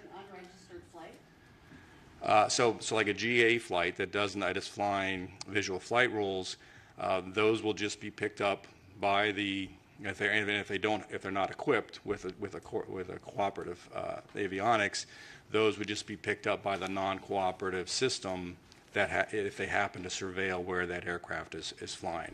And so that certainly will be put on the controller's display, and they will be able to provide awareness. In fact, there's a flight following procedure by which GA pilots can ask for, hey, I'm not squawking, or I don't have a cooperative system, but please help me, and just via the radio, I'm going to go on from here to here and providing awareness, situational awareness, if the controller has the bandwidth to provide that data. One last question. Yes. So I'm not a scientist, I'm a recovering attorney, and I love process. And a few questions there. If I'm a pilot, where do I find that process for reporting UAPs? Where is that articulated or captured? Second, when you mentioned that you're reporting these incidents, who are you reporting it to? And are those incidents, pulling on the thread that Reggie started, are they being archived anywhere? I believe they are archived. They're reported to the domestic network, event network. It's an FAA organization or function. I can't speak to whether they would be, say, part of what Sean would include as part of his database. I presume so. So I think that was the answer to the second question. What was the first question again? I'm sorry. Where does the reporting process live? If I'm a pilot, I see a UAP, where do I go to find out? I don't know the answer to that question. Like I said, I'm familiar with the reporting process from a controller perspective and the order that's used to define how controllers do their job. I don't know the answer to the question from a pilot perspective. Gotcha. Great. So thank you, Mike, for your presentation and for all the help the FAA has given us as we've been learning more about the very impressive system that the FAA maintains. Thank you. I know. Thank you for having me. For me, one of the many takeaways from this is feeling, just a little bit safer every time I fly, and thankful for you and your colleagues for what they do to make that possible. Yeah, thank you. And we're now going to take a quick lunch break. We'll be back at 12:30. And see you all soon.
series of short presentations by members of the panel on their thoughts on different aspects of our charge.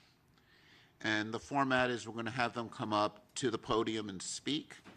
And I'm going to ask each of the speakers then to take questions. It's actually the angle with this setup is you can see the people better from the podium than I can, where it's hard to see people behind you. I'm going to try to manage the time. So as those questions come to an end, I'll cut you off and bring up the next speaker. And we'll move through the 6 topics, and then we'll have some time at the end for some general discussion. The first speaker will be Dr. Nadia Drake, talking about framing the issue of UAP.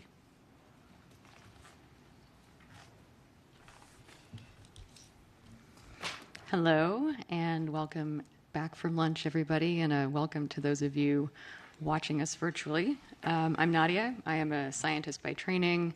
I'm also a science journalist now, and my job is to try and synthesize the information that we've learned so far and summarize the situation. So if you will, put together a framework for thinking about UAP. Now, I'm going to try and do this in a way that reflects the thoughts of the entire panel, although obviously we have a variety of opinions and ideas among us. So I'd like to leave some time at the end for you to weigh in with disagreements or concurrences as needed. So first, a housekeeping matter. The definition of UAP changed during the 7 months of our fact-finding process. UAP initially stood for unidentified aerial phenomena, with aerial referring to events occurring in Earth's atmosphere. That A is now defined as anomalous, which includes the space, air, and undersea domains. As a panel, I think we have decided to continue focusing our recommendations on the aerial domain, because that is where the majority of sightings and events have occurred, and also because we couldn't fully pivot to address the expanded scope of the new acronym. Beyond that, there are 3 points I want to make. The first is that for a number of reasons, UAP are obviously quite interesting, right? That is why we are here. Recently, many credible witnesses have reported seeing unidentified objects in the sky, some of which are behaving rather peculiarly. In some instances, these reports include corroborating data from various instruments, various sensors. The challenge that we have is that the data needed to explain these anomalous sightings often do not exist or are incomplete for generating a conclusive analysis. This includes eyewitness reports, which on their own can be interesting and compelling, but often lack the information needed to make definitive conclusions about an object's provenance. We as a panel are thinking about the types of data that might add value to those reports and which could be useful on their own. As a corollary, to date, in the refereed scientific literature, there is no conclusive evidence suggesting an extraterrestrial origin for UAP. Collecting more good data for the scientific community to review in a peer-reviewed context will be important for progress to be made here. The second point, UAP offer an excellent opportunity to demonstrate the power of the scientific method and of empirically addressing a question using a multidisciplinary approach. It is our job as a panel to make some recommendations about how NASA might go about tackling this topic scientifically, taking advantage of the agency's resources, global outreach, and reputation. Key points to keep in mind here are that science is hypothesis-driven. Scientists build confidence in their theories by relying on well-calibrated, well-collected data, using well-established methods with rigorous evaluation and independent corroboration. In science, skepticism is not a bias, nor is it a bad word. It is not our job to define nature, but to study it in ways that let nature reveal itself to us, regardless of how exciting or disappointing that reality might be. And to that end, when we're thinking about making recommendations about how NASA can tackle this topic scientifically, I think it's important to remember that it's not NASA's job to replicate the efforts of the Department of Defense, but rather to consider approaches that are complementary to what the All-Domain Anomaly Resolution Office is doing. And so one of the questions that we as a panel, I think, need to center is, what can we recommend that NASA can do that the DoD cannot? Third point, to that end, What are we even looking for? How are we defining this problem? And how do the available data define what seems to be, to borrow a cliche, a very slender needle in a very big haystack? We heard a little bit about that today from Dr. Kirkpatrick, who reported that there have been 800 events collected over about 27 years.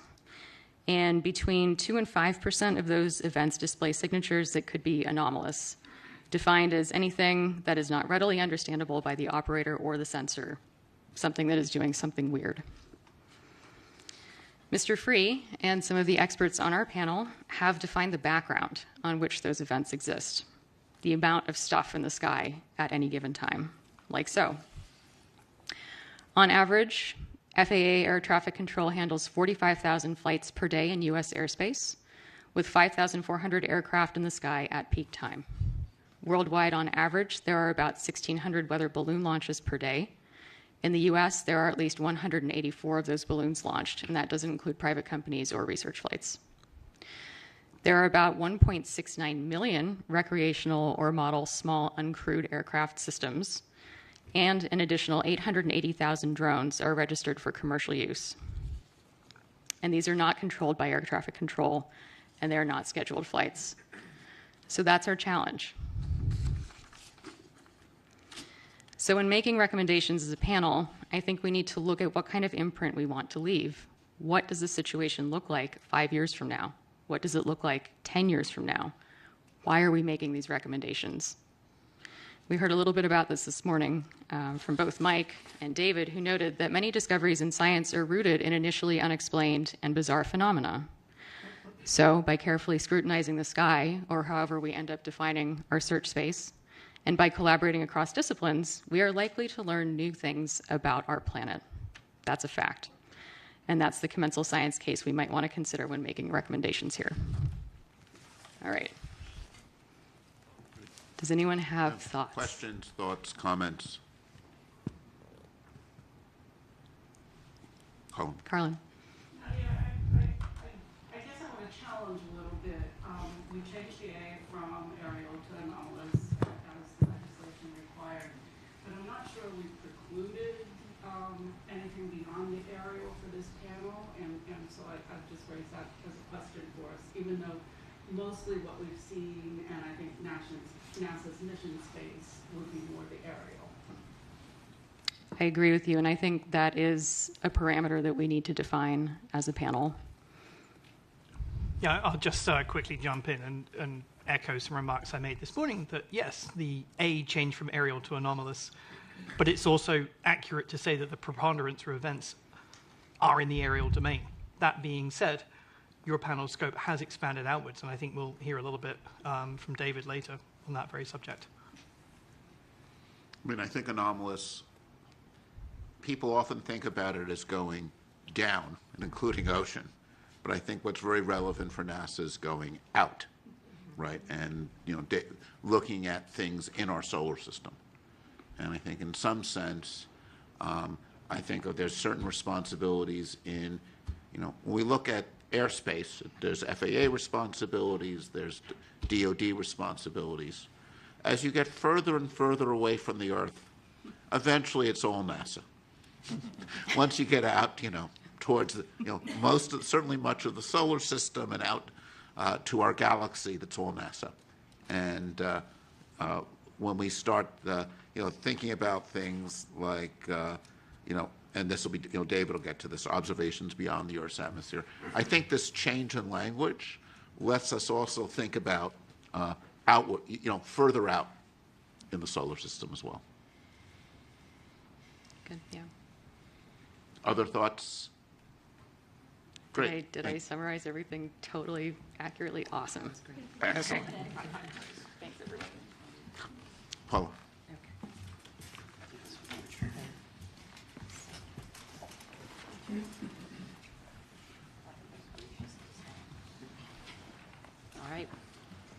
All right, thank you. So I thought that was the perfect intro and segue by Dr. Drake for addressing why NASA. What is or what are NASA's roles in UAP studies? So NASA primarily is a science-driven agency. It's committed to exploring and understanding air and space. And this includes, as we were just discussing, the unknown, right? Whether that's the farthest reaches of the universe or right here on our home planet. In that light, NASA has over 60 years of experience measuring phenomena in air and space, in air that might be aeronautics, astronomy, as well as measuring other Earth phenomena, and this may include aquatic or atmospheric phenomena as well. And they do this using the unique vantage point of space. NASA's mission, data, and technical expertise in science and engineering may also help investigate and understand any of the reported phenomena. It makes sense to explore what new observations or measurements or studies might contribute to the understanding of reported phenomena. In that light, Dr. Fox made this point this morning, there's a tremendous archive of NASA data. These are from satellites and other space-based and ground networks, as well as other assets, and these are freely and openly available to the public. NASA research, as was mentioned, also supports a wide range of methods. This includes advanced data analysis, modeling, cutting-edge computational and data visualization tools, and these are all useful for investigating unexplained observations, which may be crucial in studying these phenomena. Discoveries and results are all publicly available. And this can be something from the characterization of extraterrestrial solar planets or the hole in the ozone layer. And these are communicated publicly through many outlets through the agency. NASA also has a long-standing public trust. This is essential to communicate those findings about phenomena to the public and, as was mentioned several times, very important, to destigmatize the reporting and raise awareness of cultural and social barriers to doing so. NASA has a unique strength in leveraging public and private partnerships that could result in new technologies that may be useful in observing and understanding reported phenomena. These partners could include other federal agencies. We've heard from the FAA today, as well as NOAA was identified. And they may collect data that could help to understand reported phenomena. In addition, NASA has a strong record of international collaboration, which could be beneficial to study any of these phenomena, as that may require global cooperation and data sharing. And then one thing that really strikes me is that new understanding of anomalous events really comes from when we bring communities together, interdisciplinary communities that would not necessarily collaborate.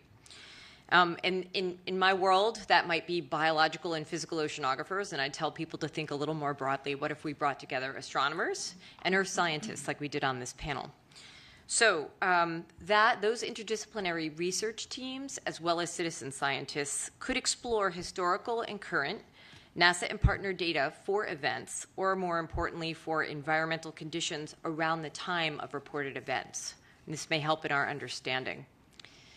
And then finally, given NASA's experience with long-term missions, long-term projects, and scientific focus, the agency is really well equipped to handle the extensive and ongoing study of phenomena investigation that this likely requires.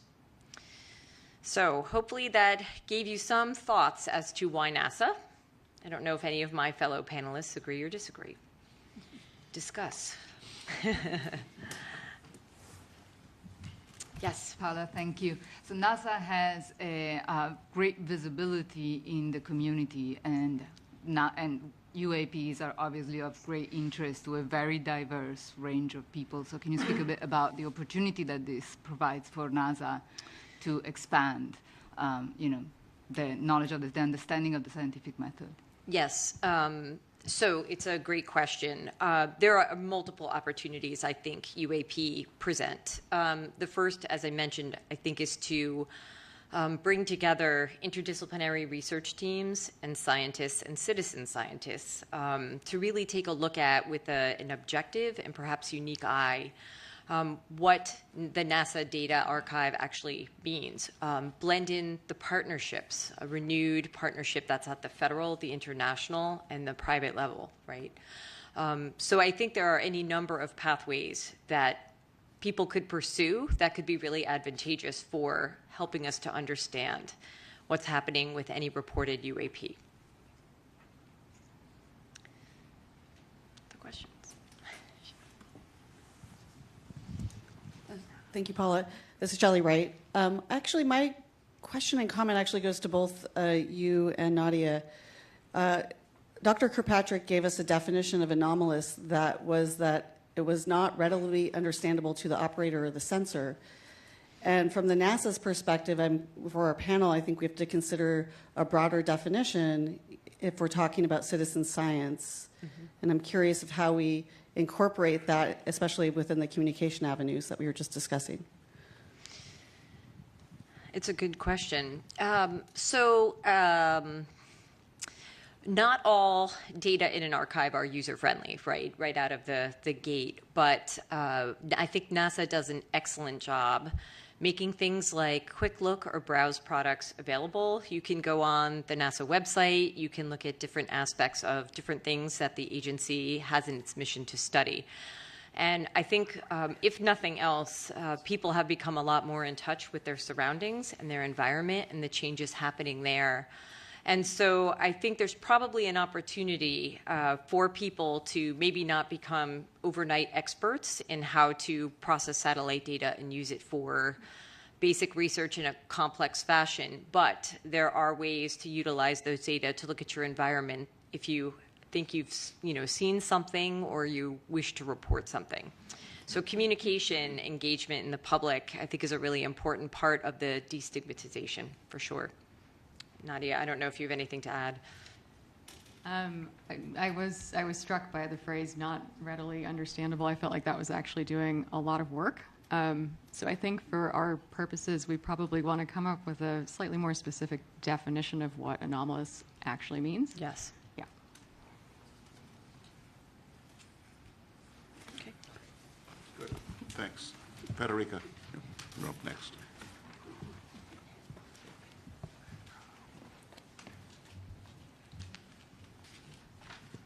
Hello, everybody. My name is Federica Bianco. I am an astrophysicist and a data scientist, and I bring this perspective to the panel. So for the next few minutes, I want to emphasize some of the things that my colleagues have already mentioned about the data, particularly the status of the data that exists, and what the data that we should collect to really understand what may be. We've already heard in a few cases by a few people that NASA's role is to explore the universe through the scientific method. The application of the scientific method to discovery requires that the data meet some standards that allow the data-driven approach. And there are many standards that have been established in the scientific community over the years.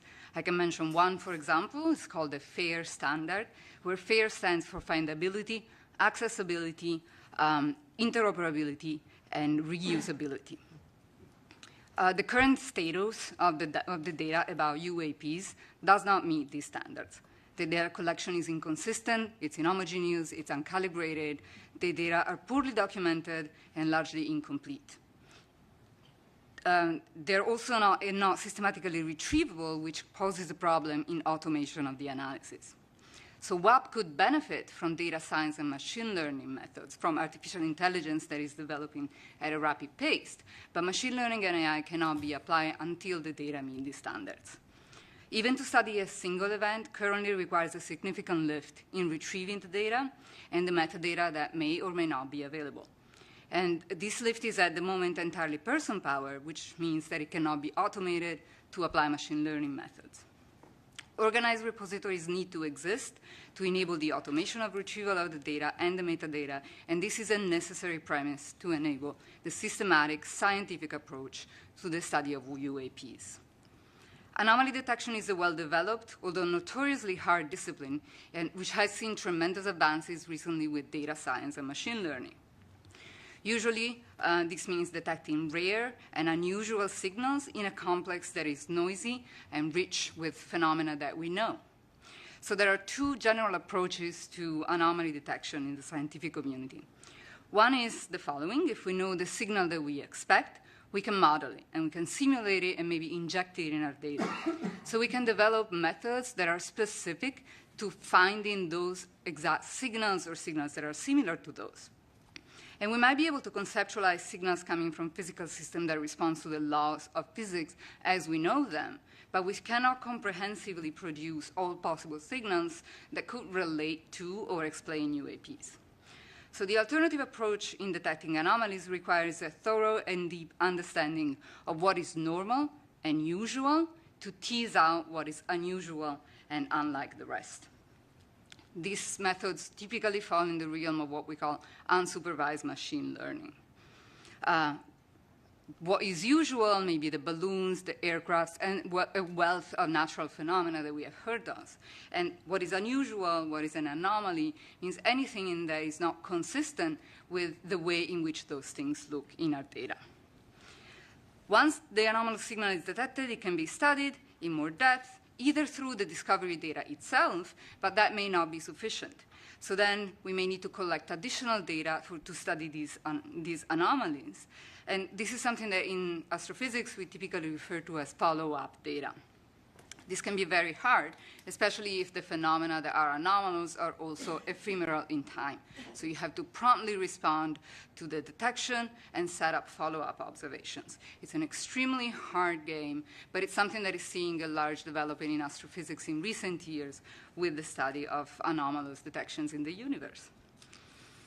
This approach relies entirely on a comprehensive and systematic organization of the data, which is paramount, and on a deep understanding of all the data that is actually usual and known. The data that we might want to collect ideally will be collected in a multi-sensor and multi-platform and multi-site manner. Eyewitnesses reports, I want to elevate what Dr. Drake said, cannot ascertain the nature of UAPs.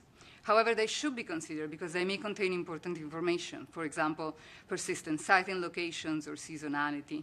But they only really work if joined with quantitative data collected by sensors, as well as biophysical and psychophysical assessments of the witness and the impact that the experience has on them to really reveal the nature of UAPs. You've heard it from my colleagues a number of times.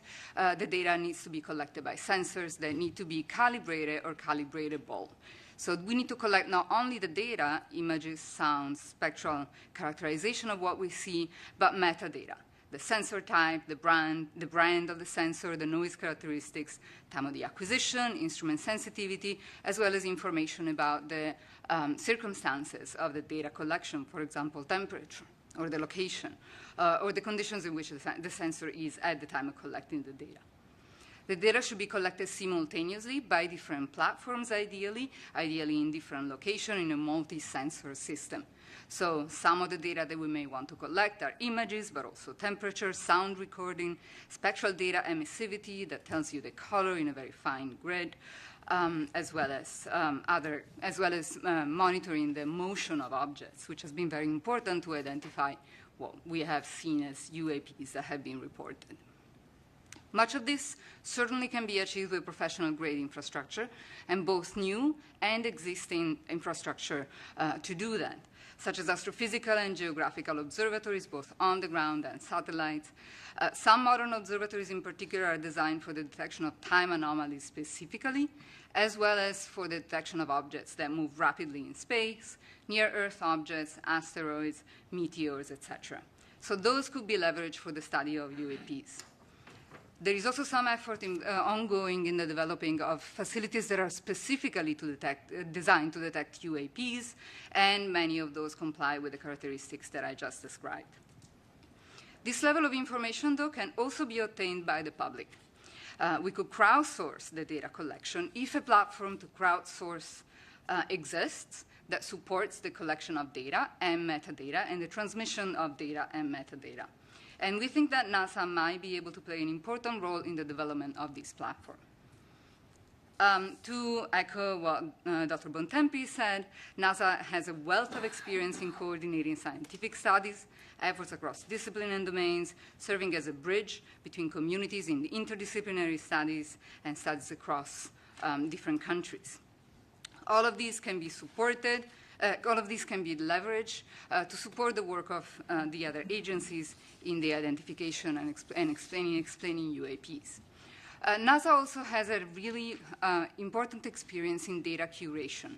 We have heard about the sophistication of the analysis of the data that NASA provides, of the sophistication of the calibration that the data that NASA shares arrives to. We have heard about the open data policy that NASA data goes under. Furthermore, NASA has recently spearheaded an effort to review NASA and NASA partner archival data to prepare them for machine learning and AI, so that data can be served to the community directly and ready to apply AI methods on it. This is an important experience that could be leveraged in the study of UAPs. However, we do want to emphasize that the current status of the UAP data will make this lift really hard compared to even what is being done by NASA for astrophysical data. And finally, I wanted to emphasize what my colleague said. NASA has a great visibility. UAPs are of great public interest. And this could be an opportunity to really increase the reach of science, help people understand the scientific process, and maybe diversify the scientific community by attracting new talent into the scientific community due to the visibility of the problem. And I think that's all of my remarks. Questions? Lots of questions. Do you want to go, Richie? So on the whole crowdsourcing front and getting reports from citizen scientists, what are you thinking along those lines? Is it providing a set of guidelines for how you report? Is it open sourcing a set of applications for cell phones to be able to pull in a lot of the right metadata? What does that look like? Yeah, so I think guidance would just a set of guidance of best practices, et cetera, would just not be sufficient. I think what needs to be provided is a platform. You mentioned cell phones. Cell phones have been used for crowdsourcing, the study and detection of a number of things in astrophysics, in space science. So that can definitely be done. The issue, I think, is going to be to make sure that this platform is reaches a large enough community to really have a crowd to source the problem and coordination. Something that this could achieve, for example, is the follow-up that I mentioned earlier, right? So we need this community that would use the crowdsourcing facilities to be connected so that if something is cited by one person, that message can go across and a broader community can point their sensors to the problem, to the sighting. And the data has to be transmitted to a place that can centralize it and curate it. Yeah, please feel free to say this is a bad idea. But if you thought about synthetic data, as you were talking, I was thinking, given the fact we don't have enough quality data to train a neural net, if we were to generate synthetic data based on the information we do have and then filling out the other characteristics as we might guess, does that then help us train something to iterate in AI to be able to find other correlations within data as we get it? So we do it all the time in data science, right? We do generate data sets where the data sets are sparse or scarce, and we cannot train machine learning models. It's a risky business because in the data that we generate, we embed the bias that we have. So we embed our thinking about the data, the way in which we think the data looks, and the way in which we think the anomalies look. So particularly in anomaly detection, it is a very difficult thing to do to try to make sure that you don't bias your models to what you know. I want to come back to this topic of anomaly discussion in our general discussion. We're sort of starting to run a little late, so I want to cut off questions now, but we do have a little time later at the end. So don't forget your questions. Bring them up again in discussion, and we'll talk more later. Great. So David's our next speaker.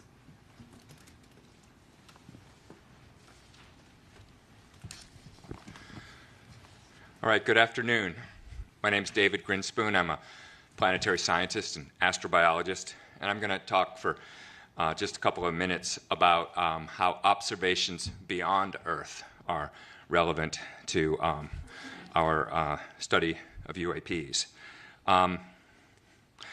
Many of NASA's missions are, at least in part, focused on answering the question of whether life exists beyond Earth. Astrobiology is the study of the origin, evolution, distribution, and future of life in the universe.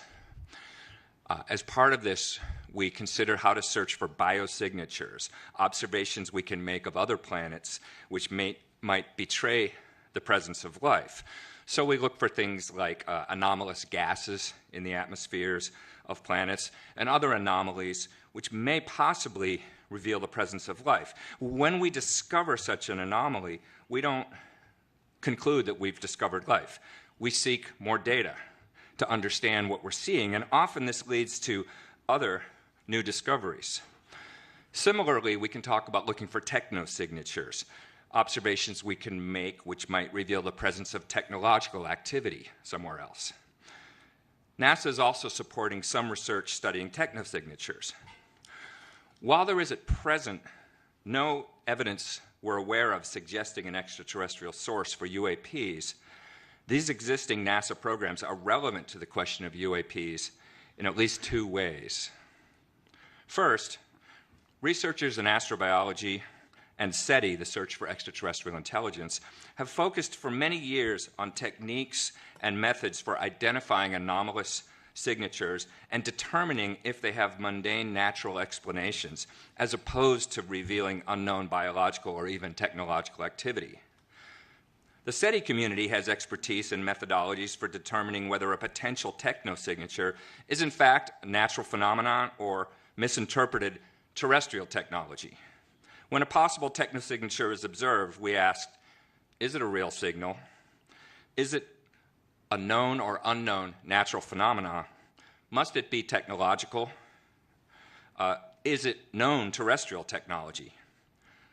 So these scientific communities have relevant experience in determining and communicating about whether observations which first appear to reveal extraordinary evidence actually justify making extraordinary claims.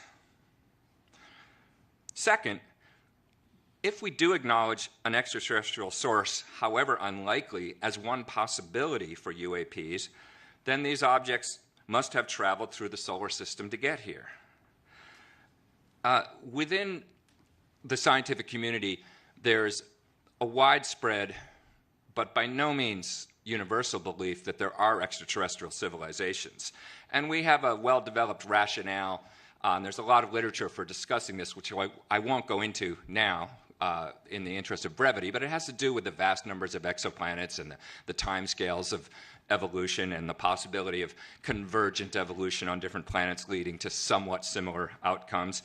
It's a fascinating subject, but the relevant point here is that the same rationale which supports the idea that extraterrestrial civilizations may exist and may be detectable also supports the idea that finding extraterrestrial artifacts in our own solar system is at least plausible.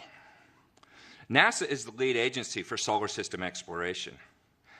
It already has an active program of detecting objects in our solar neighborhood using both ground-based and space-based facilities, and it could leverage those capabilities to search for objects in space with anomalous motion, anomalous trajectories, unusual light curves, anomalous spectral signatures, or other characteristics. Most of the solar system has not been searched for artifacts or anomalies, and these modest data analysis efforts could potentially be applied to existing and planned planetary missions. The galaxy does not stop at the edge of the solar system, and the solar system does not stop at the top of the Earth's atmosphere. It's all a continuum of possibilities worthy of investigation. If NASA applies the same rigorous methodology toward UAPs that it applies to the study of possible life elsewhere, then we stand to learn something new and interesting, whatever the ultimate explanation is of those phenomena. And that's all I wanted to say right now. Well, we have time for one or two comments or questions or thoughts. Yeah, thank you for that. You know, it struck me while you were speaking about biosignatures that we do a lot of that type of analysis, right, in our home planet in different capacities. And so it's more of a comment, but I wondered your thoughts on, you know, bringing together those communities that might not work together and whether that would aid in, you know, not only establishing what's normal, but enabling the detection or maybe the understanding explanation of a UAP if reported. Absolutely. I mean, the focus of my talk was observations elsewhere, but in fact, most of what the field of astrobiology has to study is here on Earth, because after all, it's our one example of an inhabited planet, and it's a little bit easier to get to make observations. So yes, any insights you have in that area, or any suggestions for collaboration between those communities would be very valuable.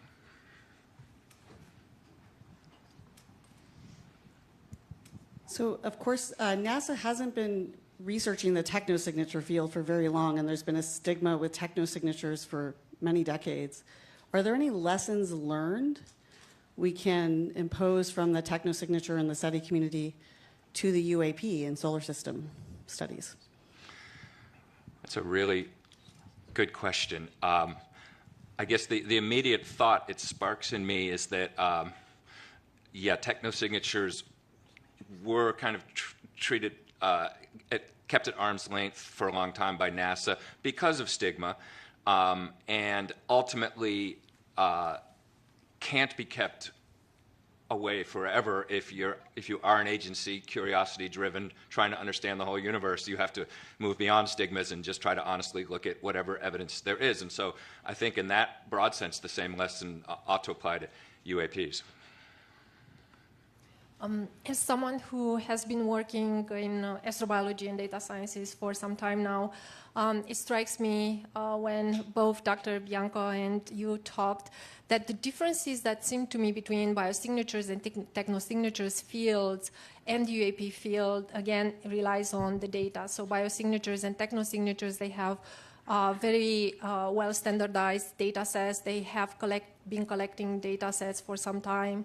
And they are able to apply machine learning, artificial intelligence algorithms, while it's a totally different question with the UAPs in how we can apply artificial intelligence here. So again, just like Dr. Bianca, how she said, it's about data standardization. So I hope that the UAP field will learn how to work with the data from the biosignatures and technosignatures fields. So.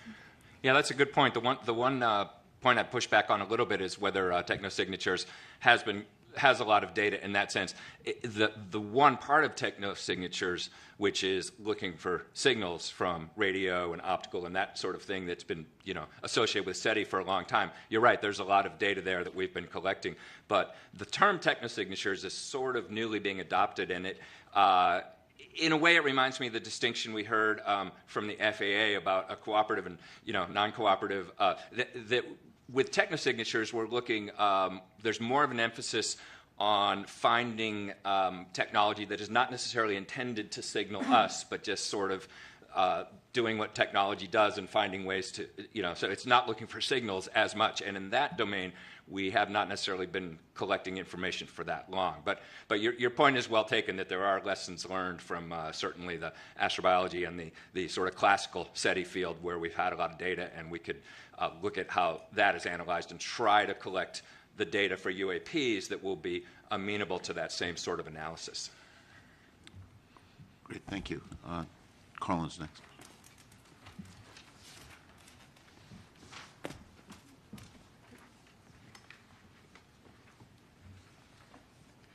Hello, everybody. I'm Carlin Toner. I'm an aerospace engineer. It really struck me when Dr. Drake opened up this afternoon and talked about this really small needle in a really big haystack that we're looking for. And I'm going to talk to you about reporting, a theme that we've heard a lot. How can we make that haystack smaller and that needle bigger? So reporting of UAP events has received a lot of attention recently. But I think that there are still barriers for people to report. How or where should they report? Will someone take action on their report? Will the reporter be believed, or will they be shamed? We've heard over the course of our fact-finding that many scientists and aviators consider the study of UAPs to be fringe at best. So this suggests there's a significant negative stigma associated with reporting or even researching such phenomena. That said, by encouraging military aviators to disclose anomalies that they've seen or detected, the Department of Defense is receiving many more reports. I think in the time that we've been looking at this topic, growing from an ODI report that was something like 500 to, I think this morning we heard something like 800 now, so that's accelerating. And DoD will soon also mandate, if not already, reporting by pilots, which will even grow that set. I would propose to this panel that NASA can help make it safer for researchers to explore data in the civil airspace domain simply by starting that work internally.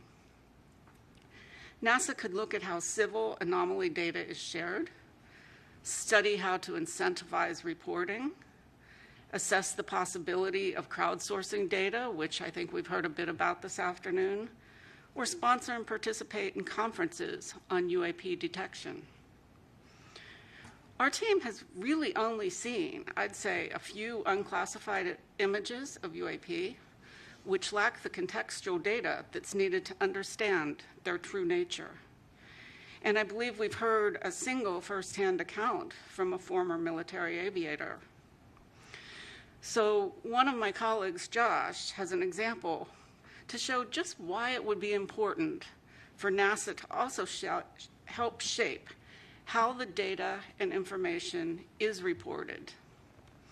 But before I turn the mic over to Josh, I want to make a recommendation to my fellow panelists that we consider advising NASA to more fully assess the cultural and social barriers to studying and reporting UAP, and for NASA to implement a plan to leverage its brand image to start removing these obstacles. Josh, why don't you go up and then we'll take discussion after your presentation. So you can call it my slide deck if you want. Thank you.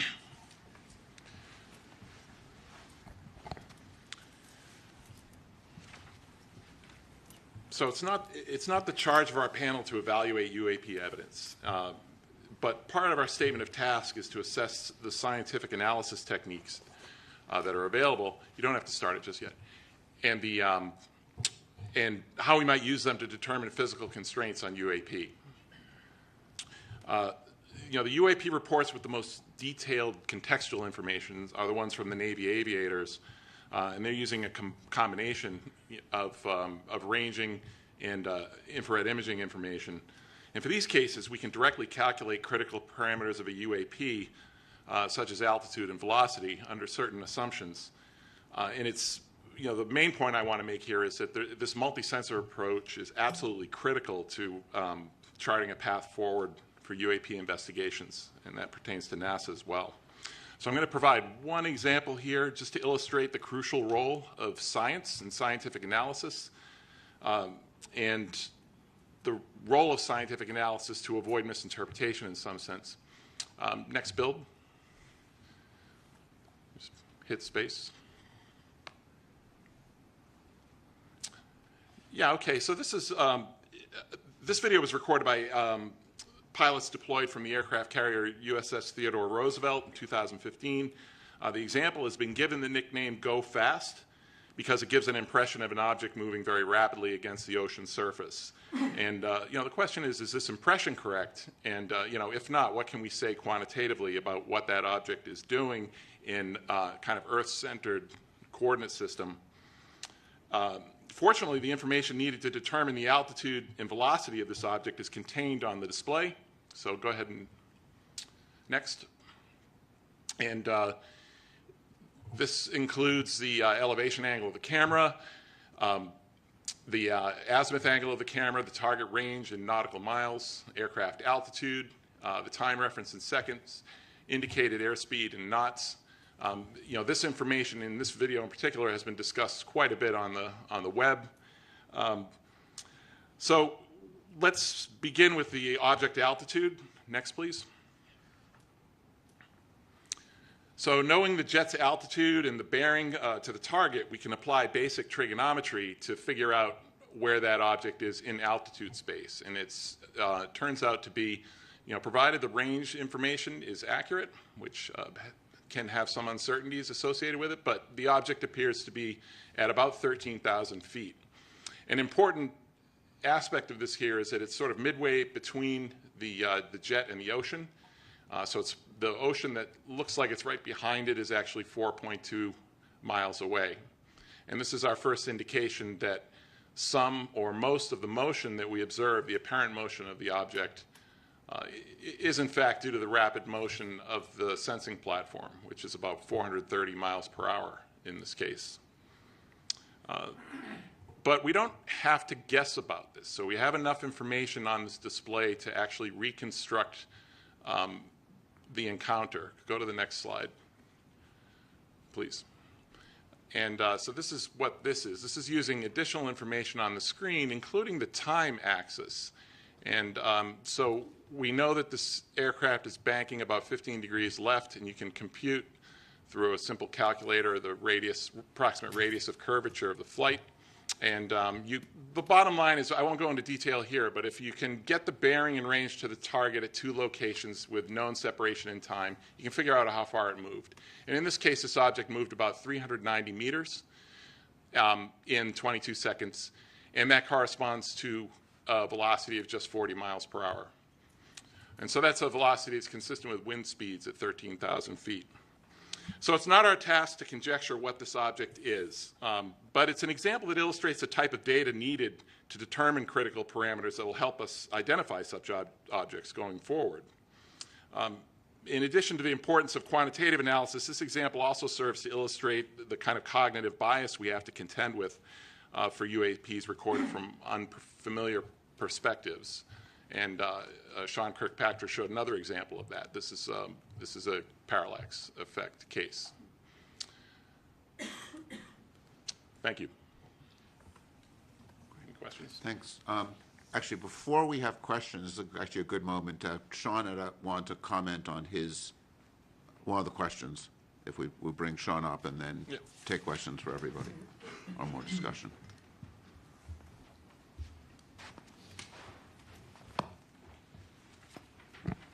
Thanks. That was actually very helpful for everyone, I'm sure. Just one piece of clarification on the video that we showed. The second one that was the newly released one had the 3 aircraft in it. The question was asked about if it was a stabilized background against which the jitter was showing. I am not 100% certain of that answer. It might just be a bunch of dust on that sensor, but let me go back and get you a more fulsome answer. It is either stabilized background or it's just garbage. But in either event, the 3 aircraft are jittering because of the platform. But that's another example of exactly what you're saying, right? It's the perception of the operator who thinks it's doing something else when it's actually just your own camera. Right. Yeah, if I could just, Sean, in your event, it seemed to me that what you mean by jitter in this case is the plane is actually making motions that are causing a parallax. So it's actually more than that. So the plane will move, and that'll cause the parallax that you just showed. But the sensor itself, a lot of these cameras are in gimbals. For those of you not certain what a gimbal is, it's the thing that your cameras sit on, your telescopes sit on, it moves it around in different directions. Those can sometimes be stabilized, in which case they damp out the motion of the platform. And in other cases, they're not, and they jump around. And so what you're actually seeing in that video is what we call jitter of the sensor against the platform. So the platform's moving and the sensor is moving. It's not a stabilized against the target. But once it's collected, sometimes in processing, the background is stabilized frame to frame, just like some of those TikTok videos you see, right? Same idea. Yeah, I just wanted to jump in here. I think make a couple of comments to just follow up on what Josh said. In my experience of flying, over 15,000 hours, 30-something years in airplanes and both in space, and the environment that we fly in, space or an atmospheric flight, very, very conducive to optical illusions. So I get it why these pilots would look at that go fast video and think it was going really, really fast. I remember one time I was flying in the warning areas off of Virginia Beach, military operating area there, and my Rio thought, the guy that sits in the back of the Tomcat, was convinced we flew by a UFO. So I didn't see it. We turned around. We went to go look at it. It turns out it was Bart Simpson, a balloon. Oftentimes in space, I would see things and I was like, oh, that's really not behaving like it should. It doesn't have the trajectory of a satellite or a planet on the back of the star field. And every single time when I would look at it long enough, I would realize that it was atmospheric lensing. It was the fact that what I was looking at was actually flying behind the atmosphere, and because of variations in the atmosphere, it made the trajectory look like it wasn't going in a straight line. It was going like this, and it would go like that, and it would turn in the other direction. Was always the case. My brother, Mark Kelly, a former NASA astronaut, and also now a U.S. Senator, I was with him for dinner last night, and he shared a story with me again that he had shared years ago, but I had kind of forgotten about it, and I think it's worth sharing. And that is when he was the commander of STS-124, I think it was, in 2008, they were getting ready to close the payload bay doors of the space shuttle. And before they do that, you got to make sure nothing interferes with the doors, because if the doors don't close properly, the space shuttle can't re-enter the atmosphere. It would come apart. It's part of the structural integrity of the vehicle. So they see something in the payload bay, and they thought it was a tool, maybe a bolt. They couldn't quite figure it out. They were potentially going to have to go and do a spacewalk to retrieve it. But before they did that, my brother grabbed the camera, they took a picture of it, and when they blew up the picture, they realized that this is not a bolt or a tool in the payload bay. It was actually the International Space Station that was 80 miles away. I mean, that's just a really good example of how this environment we operate in is so conducive to optical illusions. Oftentimes, guys fly into the water. I mean, there are cases where, pilots have rendezvoused on a buoy because they thought that was their wingman. It's just very, very challenging environment to work in, especially at night. And in my experience, the sensors kind of have the same issues as the people's eyeballs.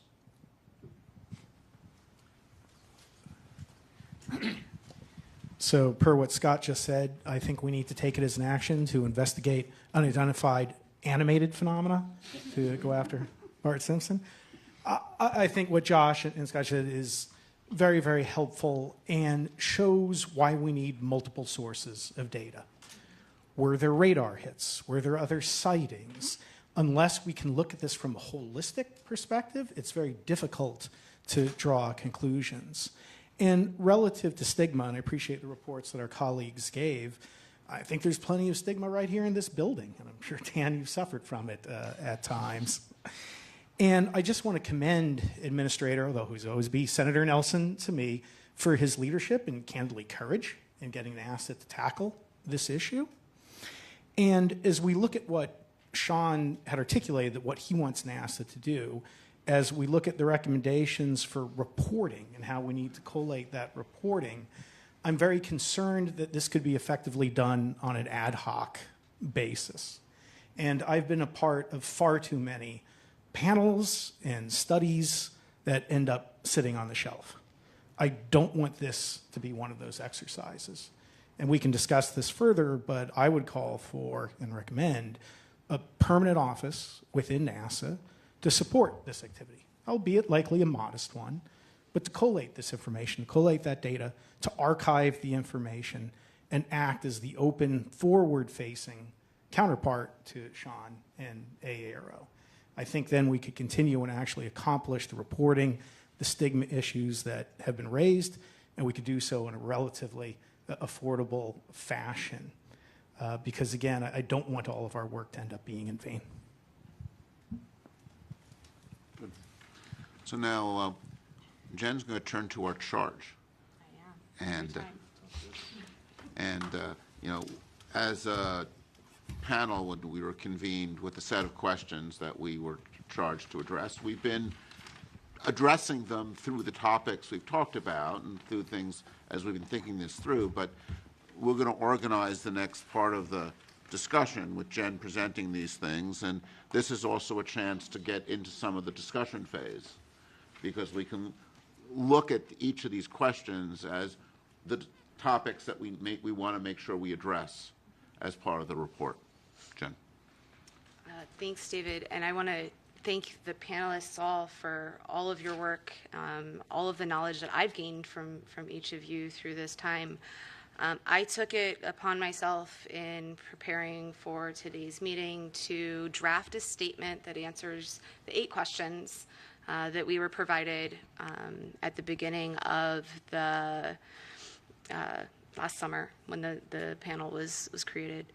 So I'm going to read the question out loud. I'm going to read my statement, and I'm going to pause, let you think and reflect. And if there's, remember, this isn't all of the details associated with each of these answers, right? This is to be a kind of high level, make sure we've got the major points there. And this is an initial take for these answers. So the first question goes, what types of scientific data currently collected and archived by NASA or other civilian government entities should be synthesized and analyzed prior to potentially shed light on the nature and origins of UAP? So the panel reviewed data sources, analytic tools, data architectures from NASA, NOAA, FAA, Commerce, and others. The data that we recognized were not collected for the purpose of identifying UAP, which leaves bias in the data that was collected. Even though there is an immense amount of data available, it is hard to access, and the sensors that were used were not well calibrated for identifying anomalous phenomena. No questions. Moving forward.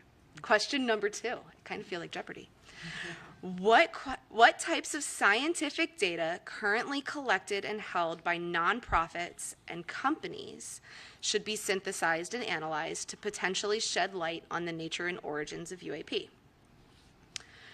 Many organizations exist to track sightings of anomalous phenomena in the Earth's atmosphere, both nonprofit, for-profit, and otherwise.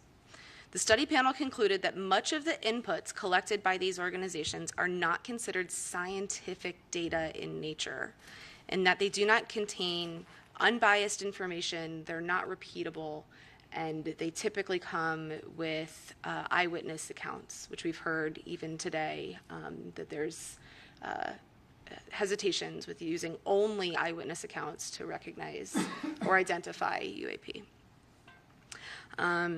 To the point about commercial or companies, there are a lot of space companies that some lobbied hard to get in to present to us. They have troves of data, but they're collected for a variety of different purposes than the purpose of UAP. And those systems, while they are well calibrated, are only one source of many that could be used. And questions, comments, concerns? Yes, Carla. I'll bite on that one, Jen.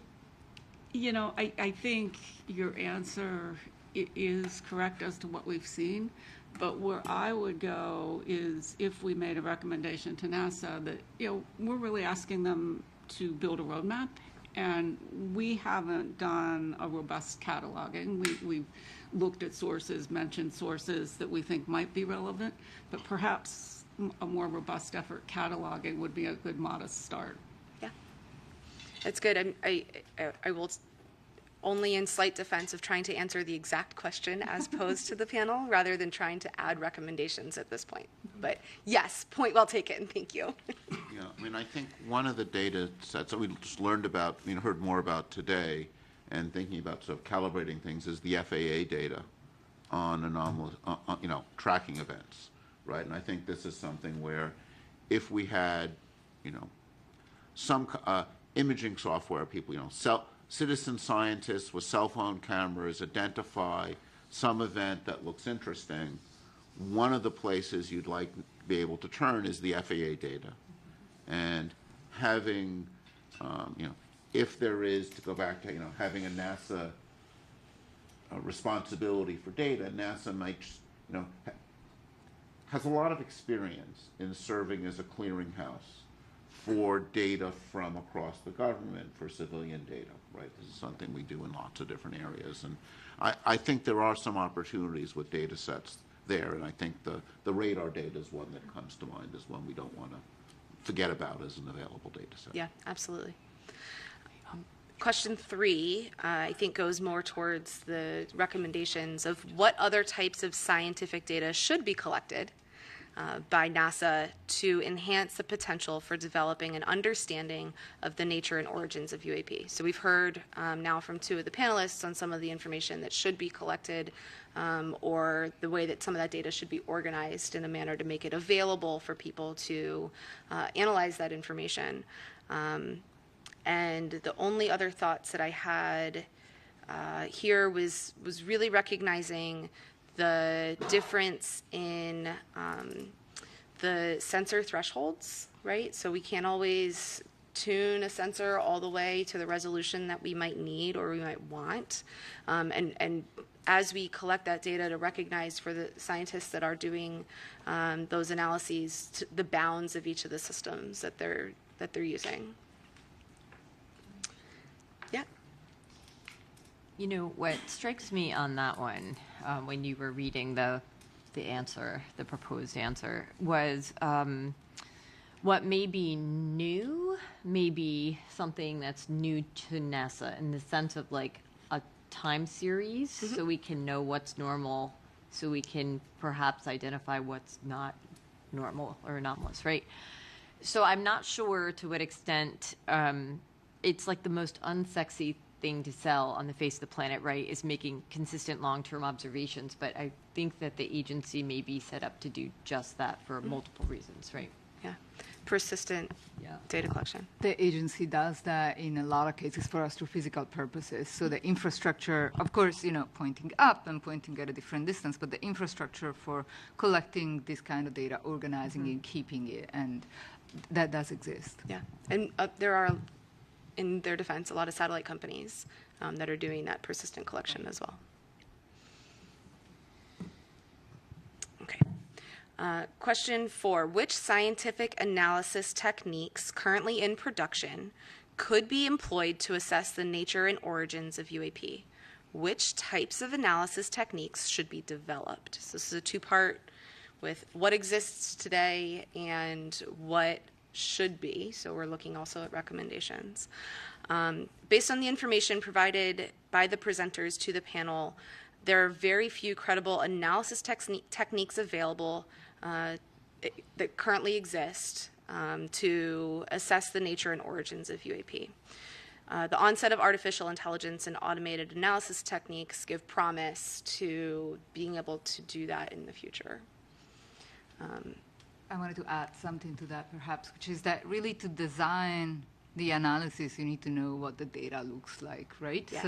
So, we can't really say what kind of analysis should be created on the hypothetical data that we're recommending should be collected in some, Right. somewhat specified fashion. If it's all hypothetical and we want Right. to collect all of this data and we know what format it's going to be in, we can design analysis techniques around it. And at that point, it's likely that there are analysis techniques that already exist. There Absolutely. is a wealth of anomaly detection work.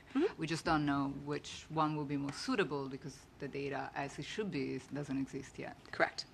She said exactly what I was going to say. Yeah, and that's what I was getting at with my point. Not that those analysis techniques don't exist in the scientific community, just that they're not being applied to this problem set right now, and it's hard to apply them when we don't have the known data of what would go into those.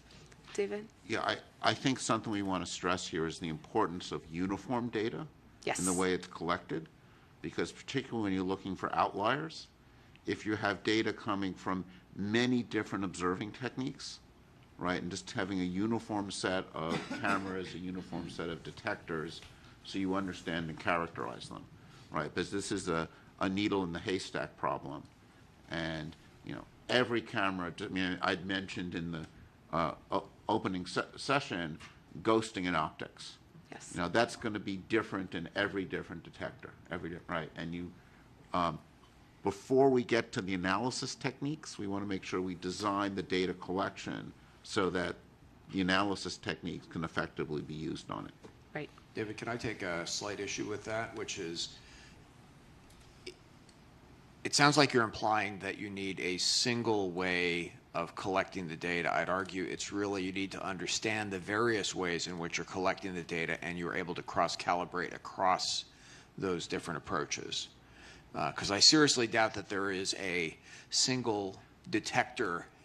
I think a handful of ways so that you're well characterized. Things need to be well characterized to be useful, I guess is the way I would state it. And it takes time and energy to well characterize things. So that's I think the challenge. So following up on both your points, I think it's where we can actually apply artificial intelligence. So we cannot apply artificial intelligence on the current data, but we can apply artificial intelligence in a way that we can design characteristics for the data that we need and how we can collect the data that we need. So this is probably more of a frustration than anything else, so I don't know how helpful it'll be, but I think we're not looking for a needle in a haystack. We're looking for an anomaly in a haystack. We don't even know that we're looking for a needle. It's just a discolored piece of hay. Well, I'm from Montana, so I love good hay analogy. I don't know what the phenomenology is that we're looking for. We say anomalous. Again, this question earlier, what does that mean? Anomalous acceleration? I think as we try to look at the data, we're starting from an almost impossible position when if we don't know what we're looking for, is it a radiation signature? Is it something electromagnetic? Is it something like that? Is why this is so challenging and frustrating to me that we're talking about monitoring something that we don't even know what we're supposed to monitor. And let me just offer, Josh, before you jump in, the scientific process of hypothesis-driven research, right? Of that, while we don't know all of the possible outcomes in the entire world, we can ask very specific questions and go about it in a very scientific process to understand. So you're right, we don't know exactly what we're looking for, but we know hotspots, as we've seen from both the FAA and AARO. We do know some of those conditions that we might be looking for. So if you start with kind of what you know, or places to start to go and look, and you start with the data that we have available to us, we might start being able to untangle the chicken and egg problem. Jen, what is the phenomena that we're looking for? So we've heard them from Sean. I would pull up Sean's chart, but I can't quickly do that. Of the criteria that he said on the trends, I use the word criteria, he said trends, of 6 or 7 phenomena, I guess, of specific size or within a specific motion range. And it's something different than what we've seen before, something we don't recognize. And so when you go to look for something that you don't recognize, it can be pretty easy in that we've fooled ourselves today and even watching some of these videos of what's going on. But when you're able to corroborate that with 3 or 4 other sources, it starts to make sense. Right? So something that looks like magic to the naked eye or to that camera and that sensor isn't once you understand all of the effects of what was going on in the surrounding environment. So I've got a question. Can we, because I got the same frustration you do, right? It's regardless of what you're looking for, if you don't know what it is, whether you're using AI or match filtering techniques, you can't find it, right? You can't find it. So because the question I have is, can we use social media, that kind of thing, as a way of cueing to know where something's happening? Because we know Google searches can lead you to better understand where outbreaks happen, right, disease outbreaks. Can you use similar type of conflation of data to start saying, well, something's going on here, let's start queuing sensors in that area? That requires some real-time capability, but is that something we can think about? Can I object to that just a bit? You can find things that you don't know how they look. Okay. There is a lot of the algorithms in anomaly detection are really based on let's find out how what we know looks like, so that anything that doesn't look like that can be identified and spotted, and then we can think whether or not we understand it, right? And so I think the point about the homogeneous detectors really is about that. We need to have a solid understanding of the normal to detect the anomalous or the outliers, as we sometimes perhaps more often call them in science, right? Yeah, absolutely. I do want to be cautious of time. We were supposed to end this about 10 minutes ago. Right, but this has drifted into discussion, but I think we're doing discussion. So do you have any last topic you want to hit? If not, then we'll just open up to general discussion. I have 4 more questions that we're technically supposed to answer. All right, let's do one. We can do 4 questions in 2 minutes, right? Okay, 4 in 2 minutes. speed round. Yeah. Fast. In considering all of the factors above, what basic physical constraints can be placed on the nature and origins of UAP? Mike, would you like to take this question? Absolutely. Needle in the haystack. Okay, got it. In my notes to answer this, knew that Sean had presented some trends, so I used that kind of as the basis for what basic physical constraints could be available, and also Josh's presentation that he just presented of, we know some of these are still in the realm of understanding. We just haven't applied basic physics to understand what's there, what we have. Question 6, what civilian airspace data related to UAPs have been collected by government agencies and are available for analysis to A, inform efforts to better understand the nature and origins of UAPs, and B, determine the risk of UAPs to the national airspace? So we saw some of this I'm going to use examples from today to kind of move quickly. Some of this in Mike Free's presentation, talking about the air risks, right, that FAA is always looking out for. We know by altitude and by sensor and curvature of the Earth and line of sight, and as you get higher that you can see more, right? So we have a lot of civilian airspace data that can start to understand the nature and origins of the UAP, and determining the risk is based on how much you know, right? So you think about, I go straight to space and I think about satellites, and one tiny piece of space debris can destroy an entire satellite because they're moving really, really fast in the vacuum of space. It's not necessarily so true in airspace, right? But something that we don't know could have a severe impact on pilots and their flight plan and all of that, which then could really wreak havoc on all of the United States airspace. And so being able to understand and identify what those phenomena are will help de-risk the air flight safety in the national airspace. Question 7. What current reporting protocols and air traffic management data acquisition systems can be modified to acquire additional data on past and future UAPs? We've heard a lot of the reporting structures. It was talked about earlier today. Those probably can be adapted and improved, and it's up to us in discussion as the panel on what those recommendations might be. Question 8, and I'll get off stage. What potential enhancements to the future air traffic management development efforts can be recommended to acquire data concerning future reported UAPs to assist in the effort to better understand the nature and origins of the UAPs? The potential enhancements, automatic filtering of the knowns has come up as a talking point. These are specific really to acquiring data, the tuning of those sensor platforms, the multimodal spectrum collection, and being able to kind of timestamp or geostamp each of those to corroborate the sightings. So I will leave the panel with that, with time to continue discussion. Thank you. Thanks. So, sorry. Okay, great. Let me go up to lead the discussion from there.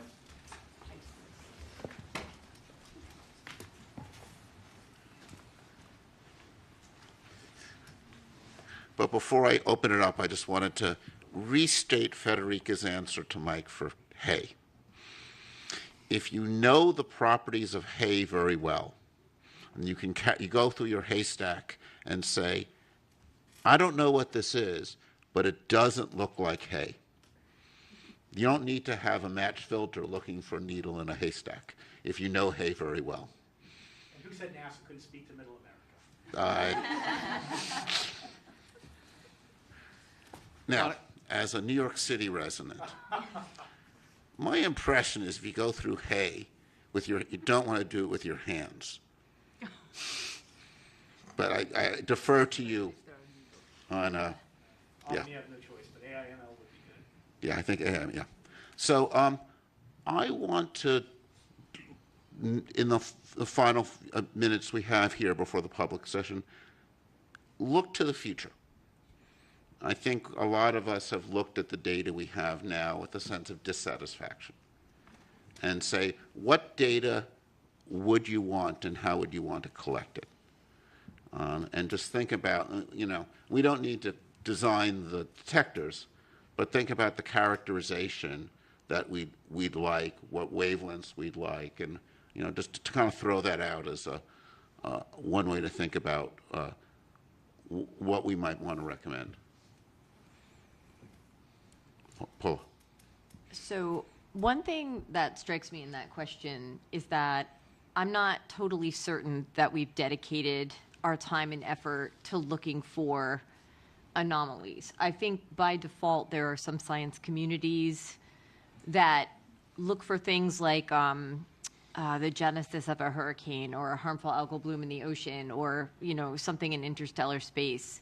But I'm not sure we ever focused our interdisciplinary effort on that. And I think the question you ask is a really interesting one, part of our statement of task, right? But I'm not sure I can answer that quite yet. That's how I feel about that one. Sure. Shelley Wright. Yeah, going along with Dr. Bontempe's point there, we heard a lot from AARO about specifics about the needle, 1 to 4 meters in size, 0 to Mach 2. You can then look at NASA's assets, right, and look at its spatial resolution, its spectral resolution, in particular the frame rate. I'm going to get to your question here, Dr. Spergel. You can look at the current NASA assets and try to say which ones could find that needle, the ones that Dr. Kirkpatrick put forward. That analysis has not been done. So one of my recommendations would be for NASA to convene a group and a task force to look at its current assets to calculate what current available data, and current facilities could answer insight into that. Now, to get to your future question, looking at this, I see Walter, is frame rate. I see a really big issue with frame rate. So if you want to catch fast-moving objects, you need to take quick images. If you want to get to these very small sizes and resolution, depending on altitude, where you're taking your image from ground or space, NASA will likely have to increase its frame rate into its detectors. I think a short answer to what NASA's current assets would be able to see would be really big haystacks that are moving very slowly, which I think is the point that you're making. But that doesn't mean that that data is not useful, because if it's able to characterize the background extremely well, that gives you a better idea of what unusual looks like. Basically, anything that you do that characterizes the background will contribute to an understanding. So we're going to have to cut this off now because we're now going to our public comment session. So turn that over.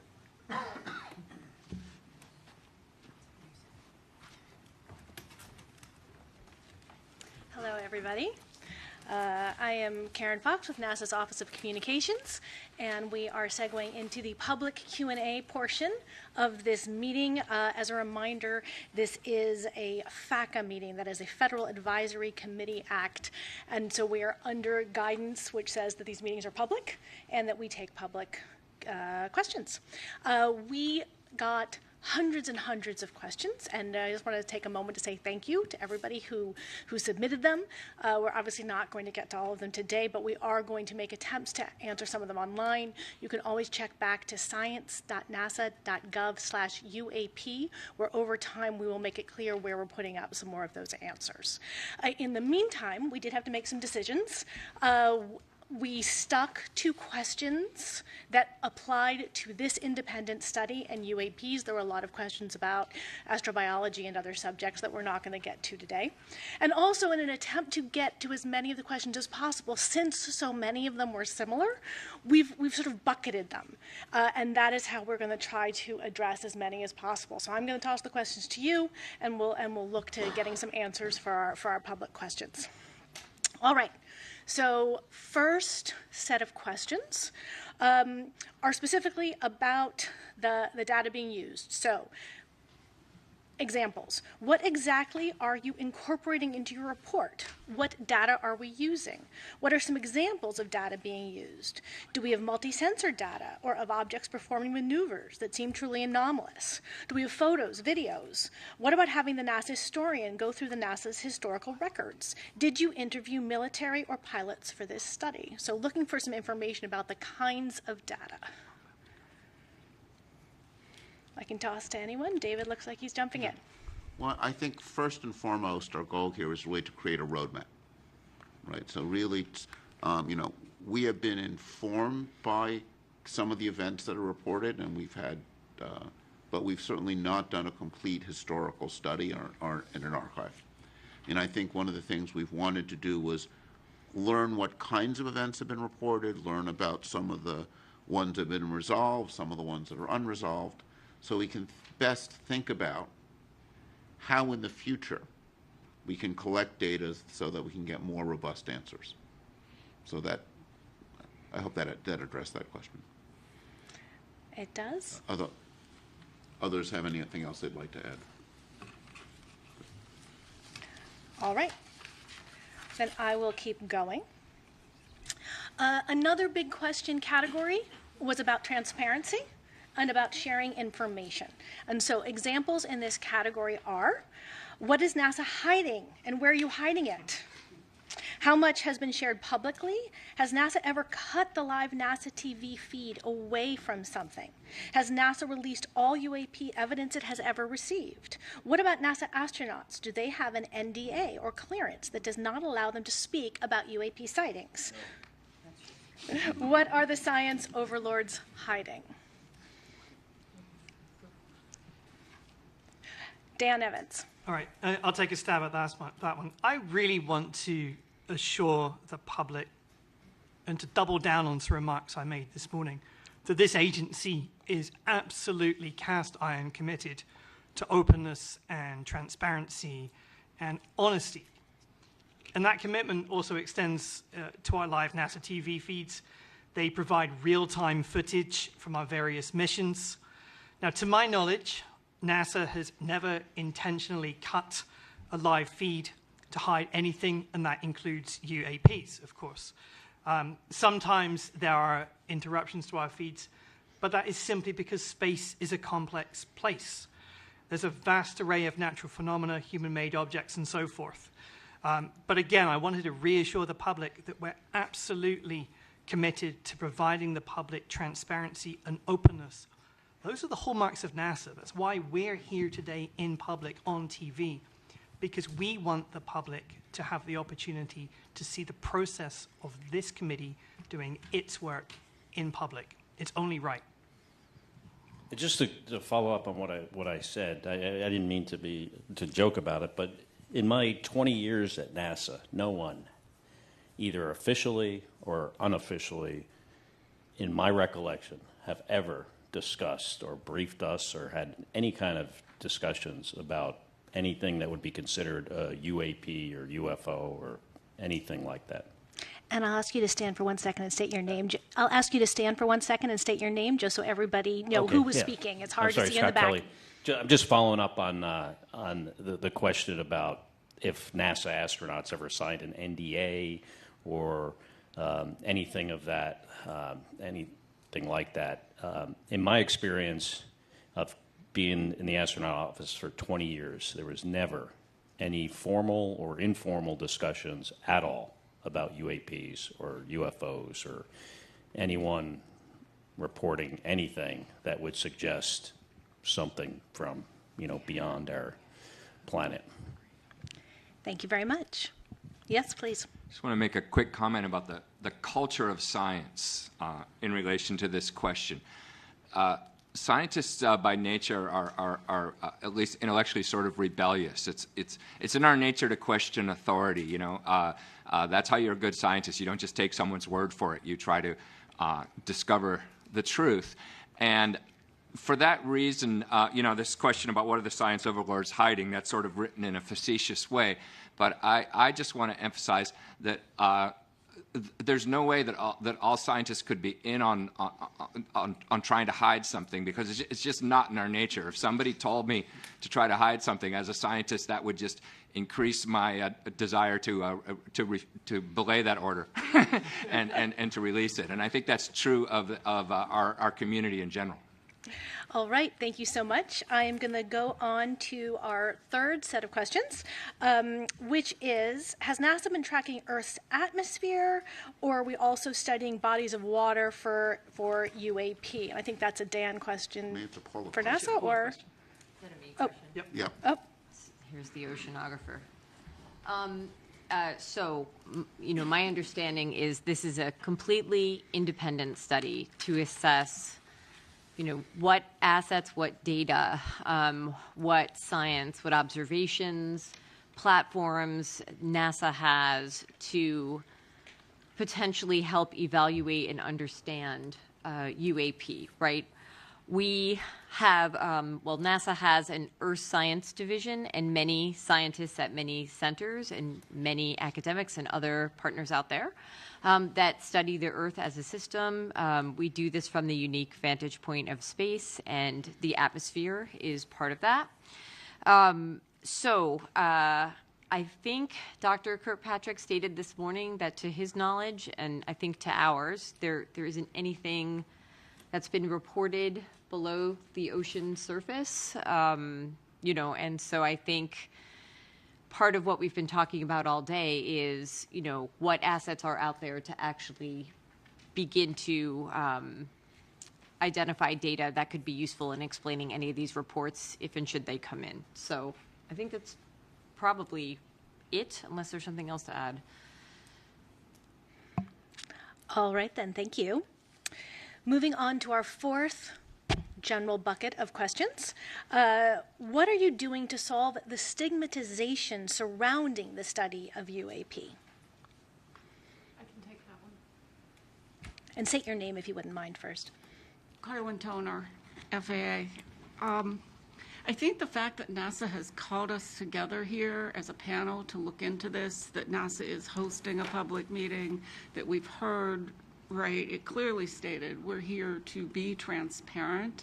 I think that's the first step in trying to really normalize the study of UAPs. And we talked a little bit earlier about the reporting, about how to make it credible. And we talked also about UAP in one of the earlier talks this morning of the definition of the A, whether it was aerial or anomalous, as the legislation now is.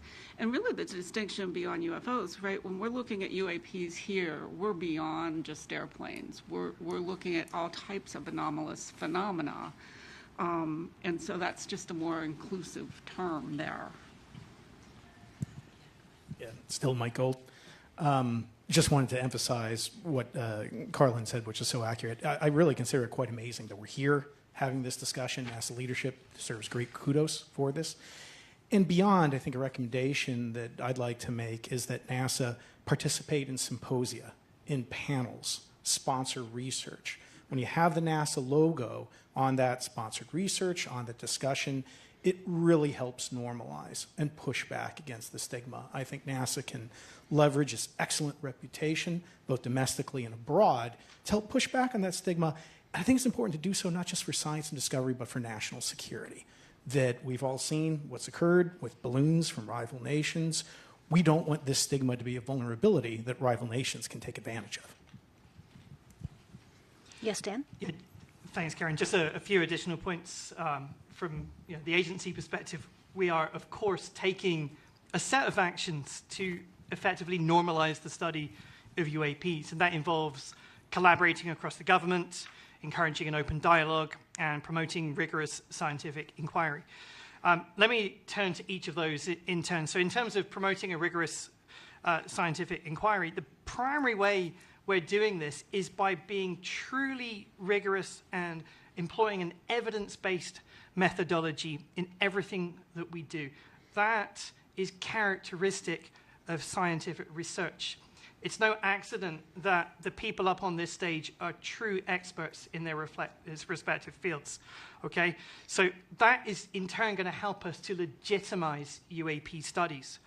Encouraging open dialogue. So by holding public meetings such as this one and having open conversations about findings, then we're helping to normalize discussions again. And that really goes arm in arm with our commitment to openness and transparency with the public. And then finally, in terms of collaborating across the government, we're working very closely with other government agencies, not least Sean's office, AARO, to broaden the scope and the depth of our study.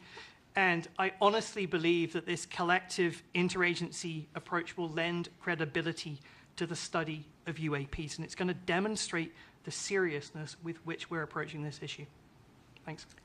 Well, that segues very nicely into what our next set of questions are, which is who we are working with. So the question is, who else is NASA currently working with, or do we want to work with to study UAP?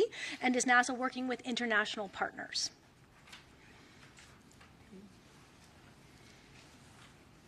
All right. Pete, do you want to do it? I'll take a stab at it. Okay. As the questions tasked to this panel so kindly asked us, both in what other government agencies are collecting data, what data is available. NASA is partnering with them in many ways, as well as NASA has a wide commercial outreach and partnerships with understanding what data is available, as well as NASA's founded on well, not founded, but the core principles of NASA are with international partners. So the information that our partners are gathering is typically available to NASA as well. So, Michael, yes, on all accounts. And I may just emphasize and add that NASA is singular, I believe, among government agencies in its international outreach. Again, not to keep talking about the Artemis Accords, but you see countries like Saudi Arabia that we may not have a great relationship with as a government right now. We have Saudi Arabia and Israel in the Accords family, so that NASA is unique in its scope and ability to reach out.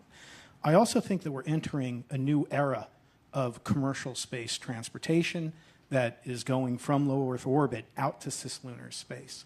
And that is going to be the purview of the Department of Commerce, which is taking over space traffic management. So I think it's very important that NASA work with and support commerce as we go through that transition. Department of Defense is currently responsible for that. And I think that will help us not only to identify potential UAPs, but to assist in preventing contention, congestion, and eventually conflict. And I also want to note, in terms of space debris in orbit right now, I believe, represents an existential threat to our very society, that we are getting very close to an event that could cause real problems for our ability to access satellites. And that's why I think there's great ancillary benefits to the conversation we're having today, that as we increase our capability to monitor orbit for UAPs, that data could also be very relevant as we look at near-Earth objects and other threats.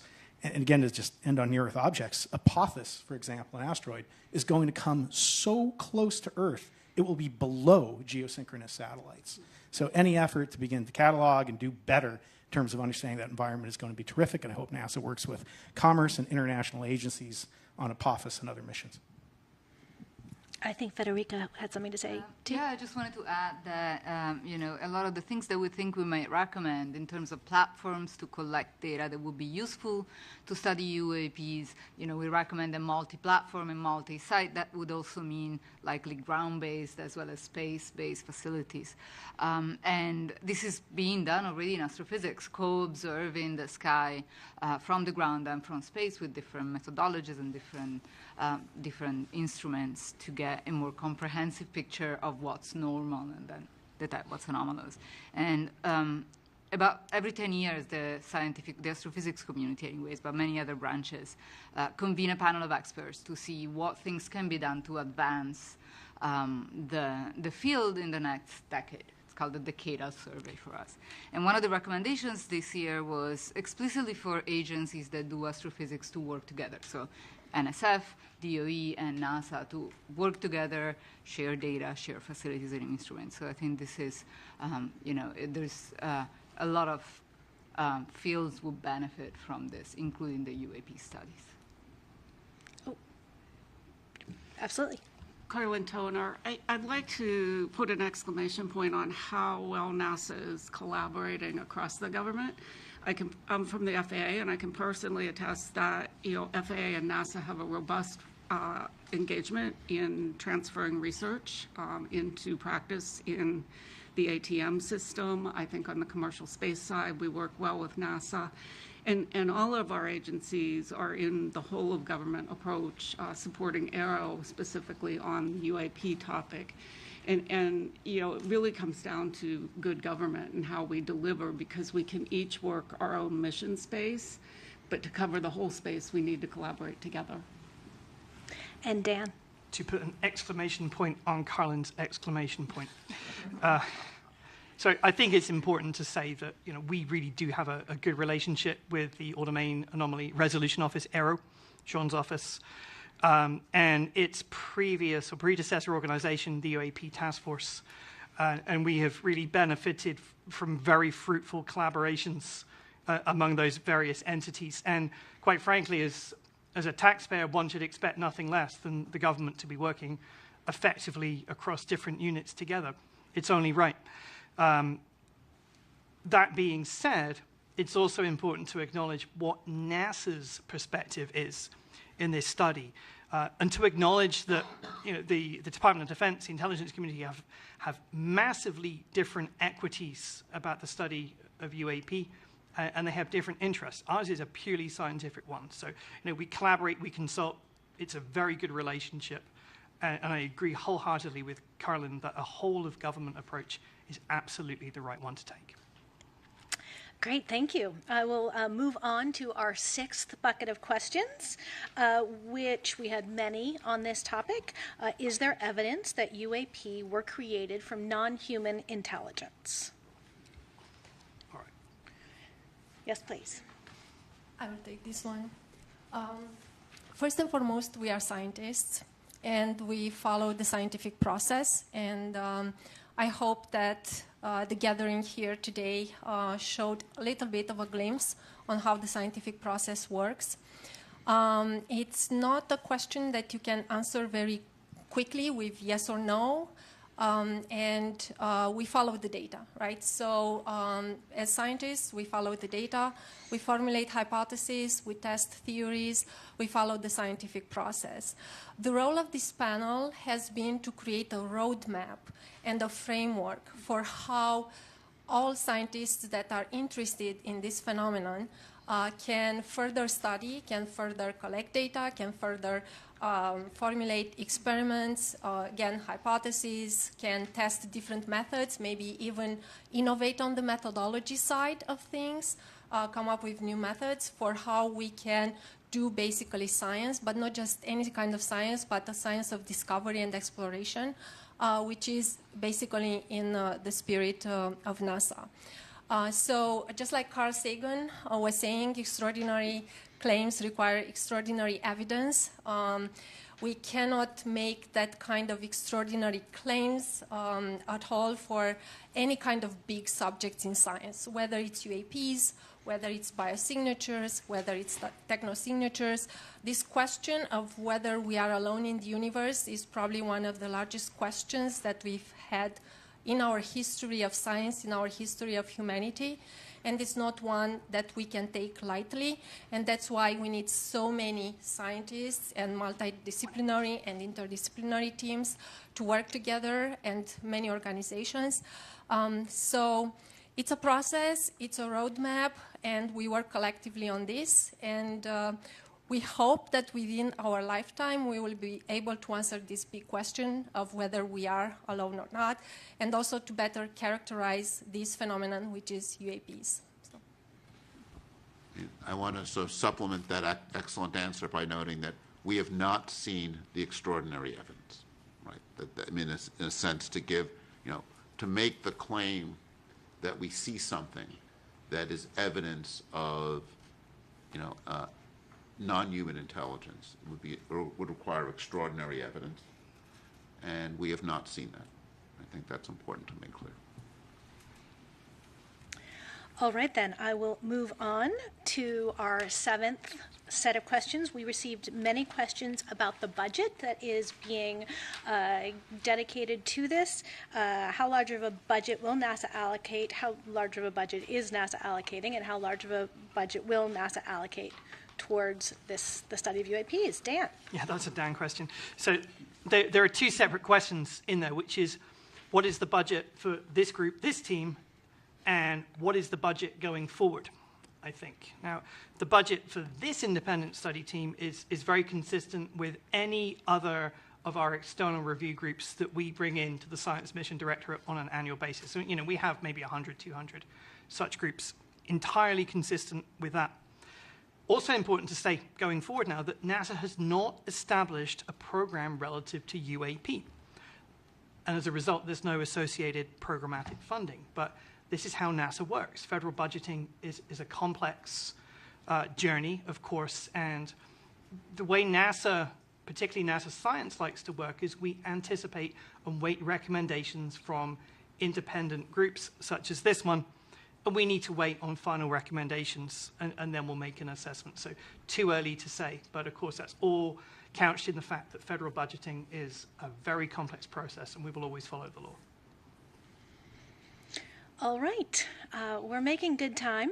We have one more question that encompassed many of the ones we got, which is, has NASA encountered any aliens or extraterrestrial life? What happens if the public comes across extraterrestrial life? What would NASA do if extraterrestrial life was discovered? What would NASA study or do if extraterrestrial life was discovered? Now, I think it's worth making a distinction that when we talk about extraterrestrial life, we do have a study within NASA of astrobiology, which is not intelligent life necessarily. And so I invite you, as you answer this question, to make clear the distinctions as you are talking in terms of UAPs as well as any astrobiology work that we do. I would start by saying one of NASA's big questions is there life out there? Right, and a lot of what NASA's doing in its exploration of the solar system and beyond is focused on searching for life in any form, extraterrestrial life.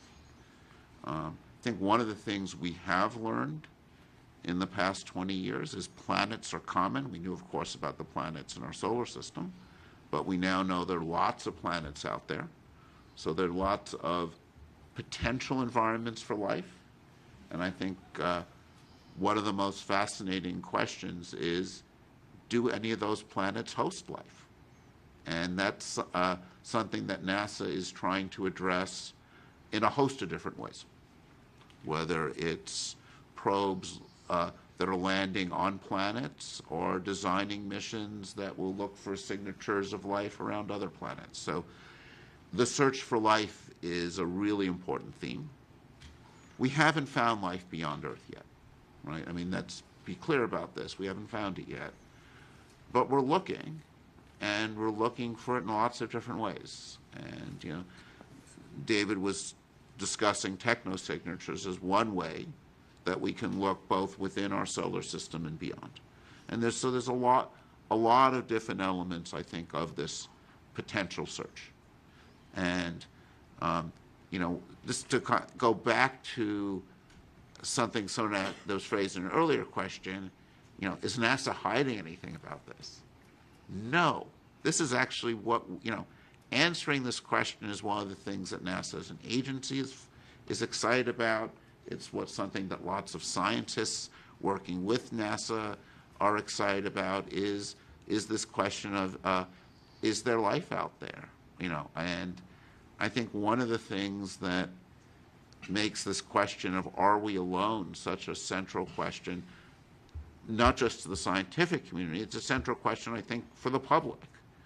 I suspect there are more people watching this than the typical episode of NASA TV, right? And this is something where we will have media coming to the press conference because these questions touch on something that I think is really a deep question for humanity, is are we alone in the universe?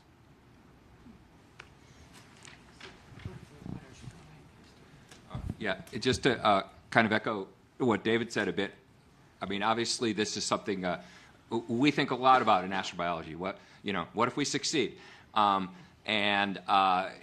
are very driven to try to find real evidence of extraterrestrial life, and we would be highly driven to share that if we found it, because everyone wants to show that they've been able to succeed in what they're trying to do. And one perhaps illustrative example is to think about what happened when we came close, when NASA thought maybe they had discovered extraterrestrial life.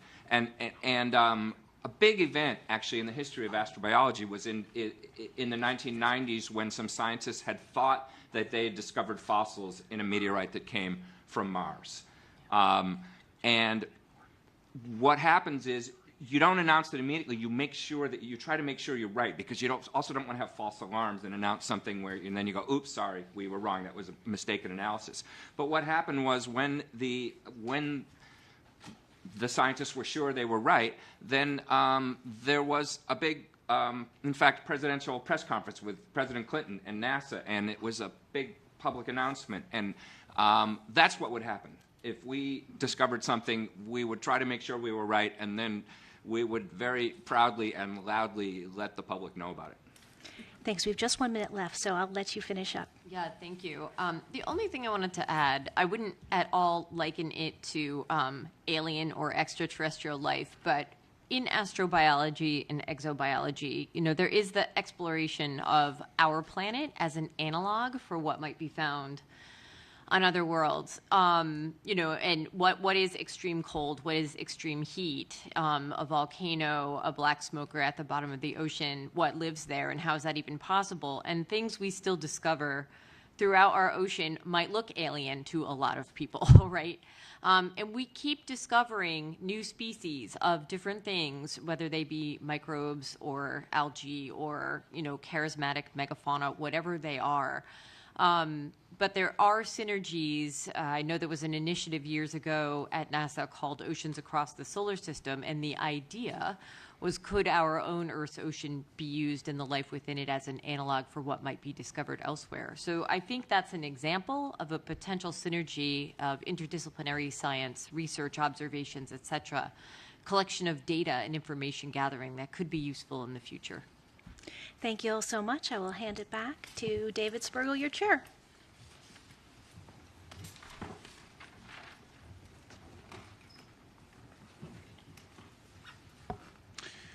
So let me also just answer the one other piece of that question was, what do you do if you see something surprising? Right, where do you report?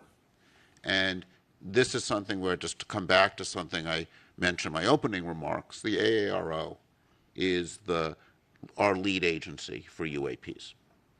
And while we've talked about life in this context, most UAPs, I think when one looks at the data in more detail, are going to turn out to be phenomena we understand. We saw this with some of the balloons or commercial jets. We saw those examples. Some UAPs, and we saw this with the Chinese balloon that flew over, is an issue sometimes of national security. So we actually do want to encourage people, just from that angle, to report it. So, before we'll transition to summary, but so I want to answer on that question, that to keep in mind that the AARO's role is to be the prime source for understanding those things, and what our charge is to think about what's NASA's role. And I think NASA, and this is something, I want to now go back to discussion. We didn't have that much time for it. Just to come back to, what we see as NASA's role in this. I think one piece we've talked about is NASA can help remove the stigma. NASA can draw more of the scientific community in. And I think what NASA can help do is provide standards of high data quality. I think one of the things that many of us who've not looked at this before, I certainly put myself in this group, was struck by the limited nature of the data, that many events had insufficient data, and that in order to get a better understanding, we will need to have high quality data where we understand its provenance, data from multiple sensors. And I think one of the things that's, even from the same sensor, as we saw, in Josh's analysis, also in the event Sean showed us, when you can observe event over time and get velocity information, that gives you a lot of additional information. So we're going to want things with high frame rate. We're going to want things from multiple perspectives. So I think those are all going to be pieces of things that we want to think about. I think this is an opportunity for citizen science. I think if we can come up with recommendations in our roadmap that point to ways in which we can people can collect data. I remain a big fan of these things. They do take over our lives too much, but they are fabulous data collectors and I don't know, there's something like 3-4 billion of them that are on the planet, and NASA, I think, has the prestige and visibility to develop an app or work with companies to develop apps that could collect data in a uniform and centralized way that I think will, most of the stuff that's collected is going to turn out to be commercial planes, balloons. When you have multiple cameras, you can eliminate some of the optical limitations of ghosting and those effects. Some of them will almost certainly be novel physical phenomena. Right? I think it is, we have learned a lot about our planet and how the universe works. There's a lot we don't know. Right? I think, as scientists, what is the most exciting thing is the surprises. And I think that there are things that continue to surprise us about our own planet. There's phenomena in our atmosphere and the ionosphere that we probably haven't seen yet. Or perhaps we've seen and not noticed yet, right? And there's, I think, a long history in science when you look back and you realize that this discovery had a pre-discovery. So people had seen something before and were missing it. And those pre-discoveries were not of note, often because we had biases against seeing it, but often because there was limitations in data quality. And, one of the things I was taught is when you have a question you don't know how to answer, you start by getting better data. And, we're coming, I get to do the summary, and as the chair, I get to, summarize a conclusion. And we need better data, would be my takeaway. And we need more uniform data. And since I'm so proud of my haystack, we need to be able to understand what's in the haystack. And it's a lot more complicated than a haystack in a sense, right? It's got commercial planes, it's got, drones, and, I think the number of drones out there is large and growing and will be a continual source of confusion. We were charged to think about air safety. Understanding and characterizing and seeing what's going on with drones is also, I think, going to be an important air safety issue.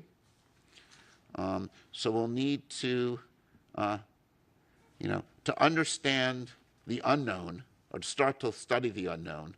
Another important piece is always going to be characterizing the known really well.